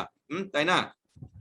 বলছে রেফার টু ট্রেনিং পার্টনার। প্রথমে আপনি কাকে এটা রেফার করবেন, ইথিক্যাল পয়েন্ট অফ ভিউতে প্রথমে আপনি বলবেন এটা আপনি ডিসকাস করবেন আপনার এঙ্গেজমেন্ট পার্টনারের সাথে, যে আপনার প্রপার কি নেই, ট্রেনিং নেই, আপনি অল্প কয়েকদিন জয়েন করেছেন, সেই কাজটা আপনার পক্ষে করা কি হবে না, পসিবল না হবে না এইটা। বা আপনি বলতে পারেন যে কাজটা যদি আমাকে দিয়েই করানো হয়, তাহলে আমি কোয়ালিটিটা মেইনটেইন করতে পারবো কিনা, কারণ আমার এই ক্ষেত্রে কোনো কি নাই, এক্সপেরিয়েন্স নাই, বা আমার সাথে আর একজন সিনিয়রকে দেওয়ার জন্য, এইভাবে আর কি, ঠিক কিনা? তাহলে এঙ্গেজমেন্ট পার্টনার চেষ্টা করবে এই বিষয়টা রিজলভ করার আর কি।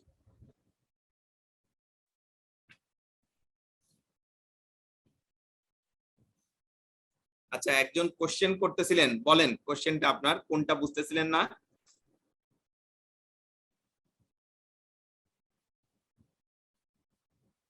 না স্যার, সলভ হয়ে গেছে। ওকে, থ্যাংক ইউ। ওয়েলকাম। আচ্ছা, এখন আপনাদের বইয়ের page number 251 conflict of interest for accountant, এখানে একটা এক্সাম্পল দেওয়া আছে, এটা আমি একটু পড়িয়ে দিব আর কি।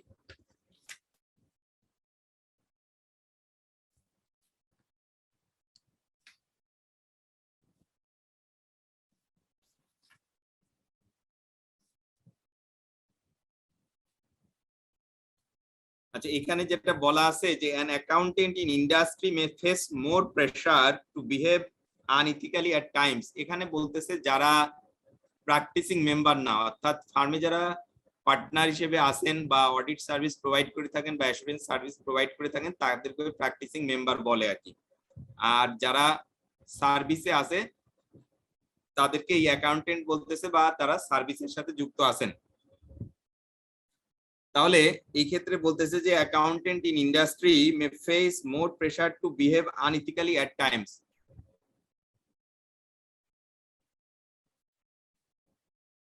এইটা হলো প্রফেশনাল অ্যাকাউন্টেন্ট ইন প্র্যাকটিস, আরেকটা হলো প্রফেশনাল অ্যাকাউন্টেন্ট ইন সার্ভিস। যারা প্র্যাকটিসে আছেন তাদের কথা বললাম, আর প্রফেশনাল অ্যাকাউন্টেন্ট ইন সার্ভিস যারা চাকরি করতেছে তাদের কথা বলতেছি আর কি। সেই ক্ষেত্রে বলতেছে যে an accountant in industry may face more pressure to behave unethically at times. The accountant should evaluate the threats that such pressures bring. Safeguard এর কথা কি বলতেছে, obtaining evidence, obtaining advice, using a formal dispute resolution process at work, seeking legal advice.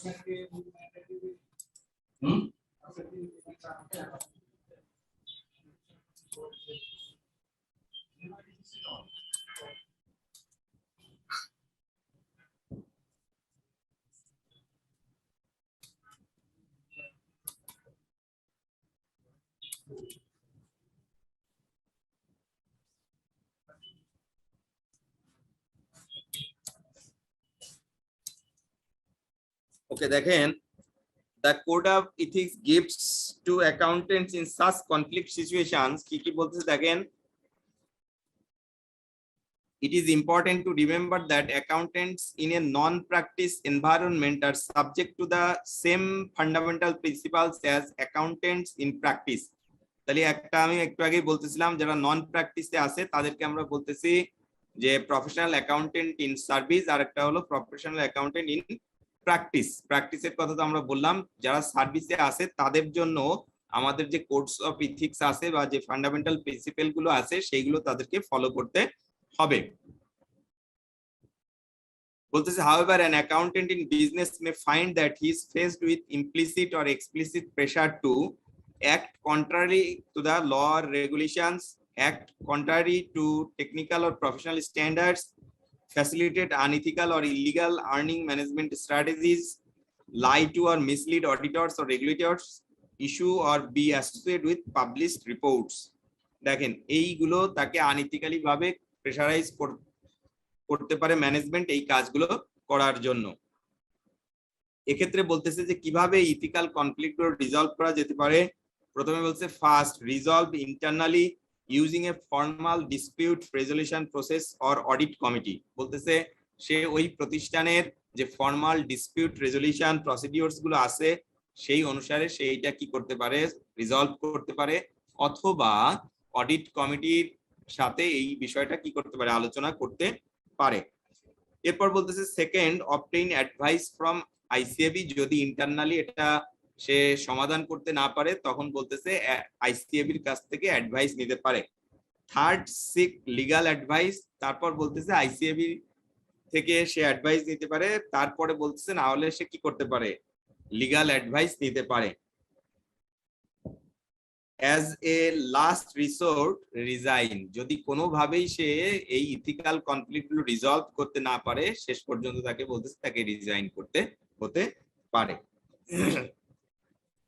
তাহলে এতক্ষণ আমরা যে অংশটুকু আলোচনা করলাম সেগুলো বলতেছে এই ইথিক্যাল কনফ্লিক্টটা রিজলভ করার ক্ষেত্রে যদি কোনো ইথিক্যাল কনফ্লিক্ট কি হয়, ক্রিয়েট করে বা অ্যারাইজ করে, কাদের জন্য, অ্যাকাউন্টেন্টস ইন সার্ভিস যারা, তাদের ক্ষেত্রে বললো যে এই নিম্নোক্ত সেফগার্ড গুলো তারা ব্যবহার করতে পারে। একটা হলো resolve internally using formal dispute resolution process or audit committee.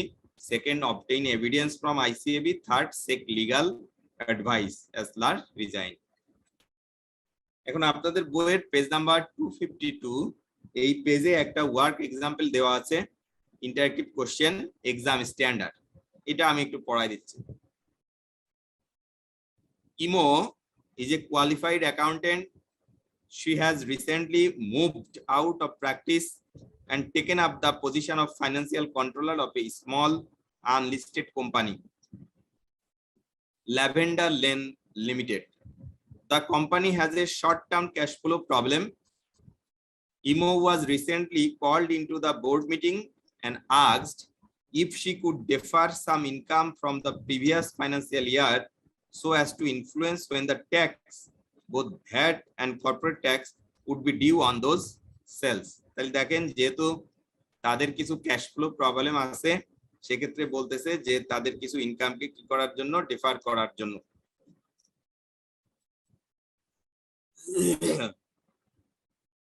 The directors were insistent that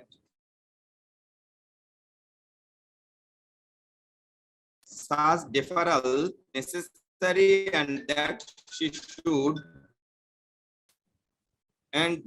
should consider this request more in the nature of an order. Which two of the following possible course of action are likely initially to be the most appropriate in this situation? কোন দুইটা, which two of the following possible course of action are likely initially to be the most appropriate in this situation? কোন দুইটা এই সিচুয়েশনের জন্য most important, most appropriate হবে আর কি। প্রথমটা কি বলতে,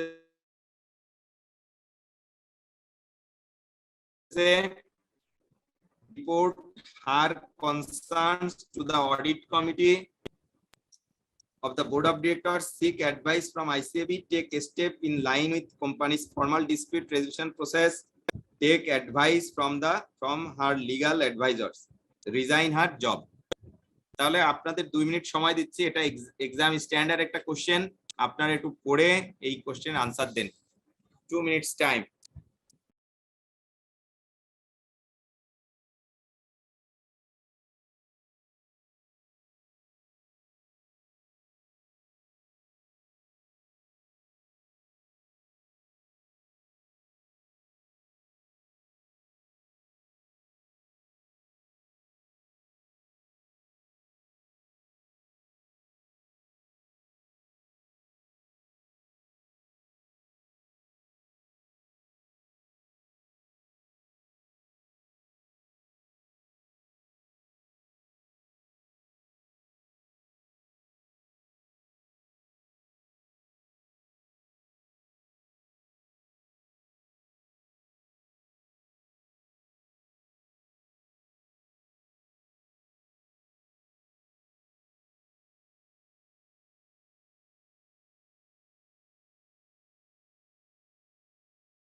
কোনটা কোনটা হবে বলেন?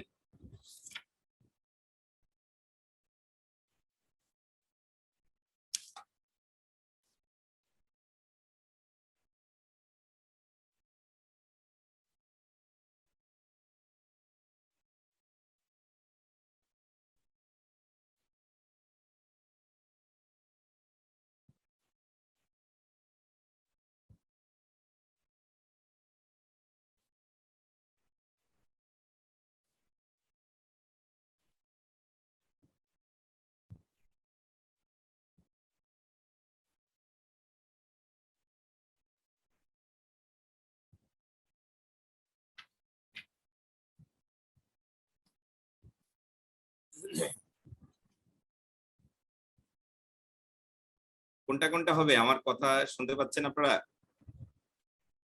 Yes, sir. Loud and clear, sir. ওকে, কোনটা কোনটা নাকি আমি বলে দিব আনসার?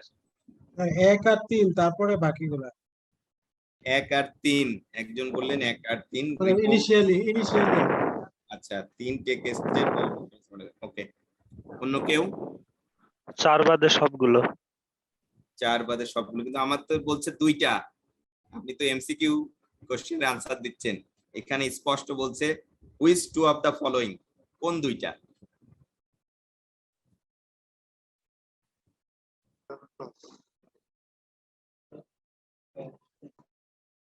দুই আর তিন।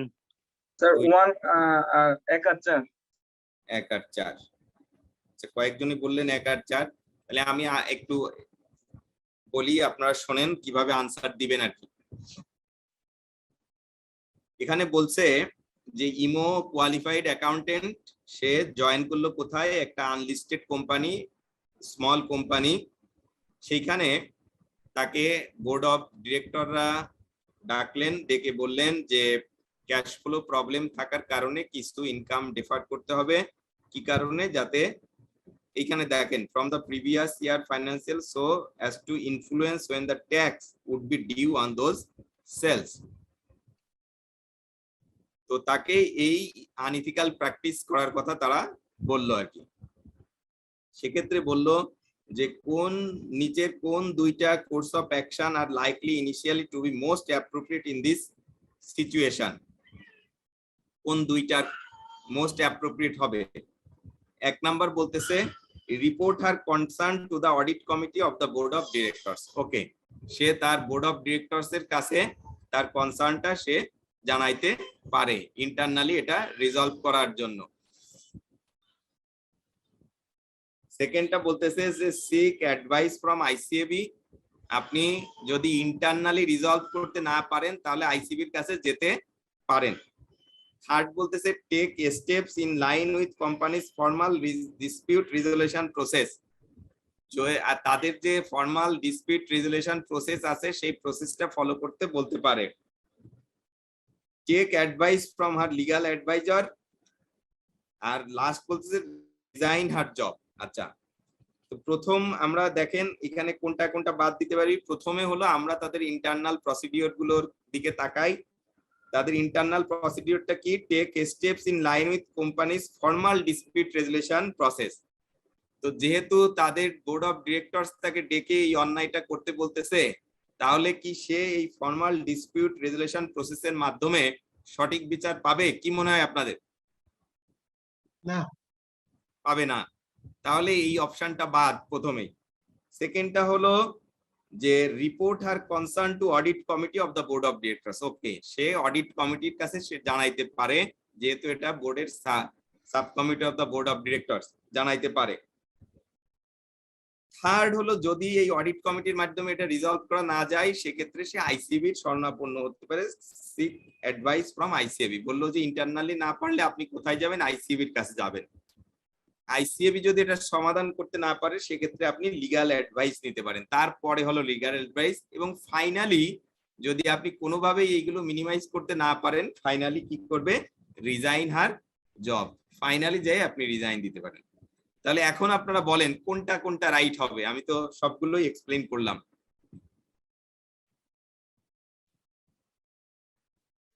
1 আর 2 স্যার।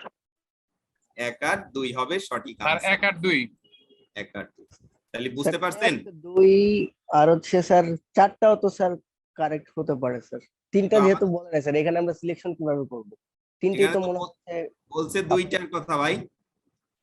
জি স্যার, 2টার কথা বলতেছে তো, কিন্তু মানে 3টাই তো মোটামুটি ভাবে আমার মনে হচ্ছে কাছাকাছি হবে। না না, এখানে বলছে যে most following possible course of actions, হ্যাঁ, initial to be most appropriate in this. কোনটা কোনটা মোস্ট অ্যাপ্রোপ্রিয়েট হবে বুঝতে পারছেন?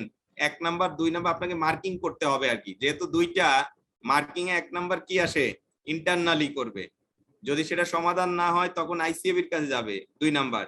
3 নাম্বারে হলো আইসিবির কাছ থেকে আইসিবি না পারলে স্যার তখন যাইতে হবে কোথায়? Legal advice. ক্লিয়ার? তো এই জন্য আপনাকে 1 আর 2 নিতে হবে এখানে। ওকে, তার মানে স্যার উত্তর 3টেও কারেক্ট হতে পারে, কিন্তু ওর থেকে আমাদের অ্যাপ্রোপ্রিয়েট 2টা নিতে হবে, যেটা মোস্ট ক্লোজলি মোস্ট লাইকলি যে 2টা, সেই 2টা আপনাকে নিতে হবে। ক্লিয়ার? জি স্যার। আইসিবি কথা উল্লেখ না থাকলে তৃতীয়টা নেওয়া যেতেছে।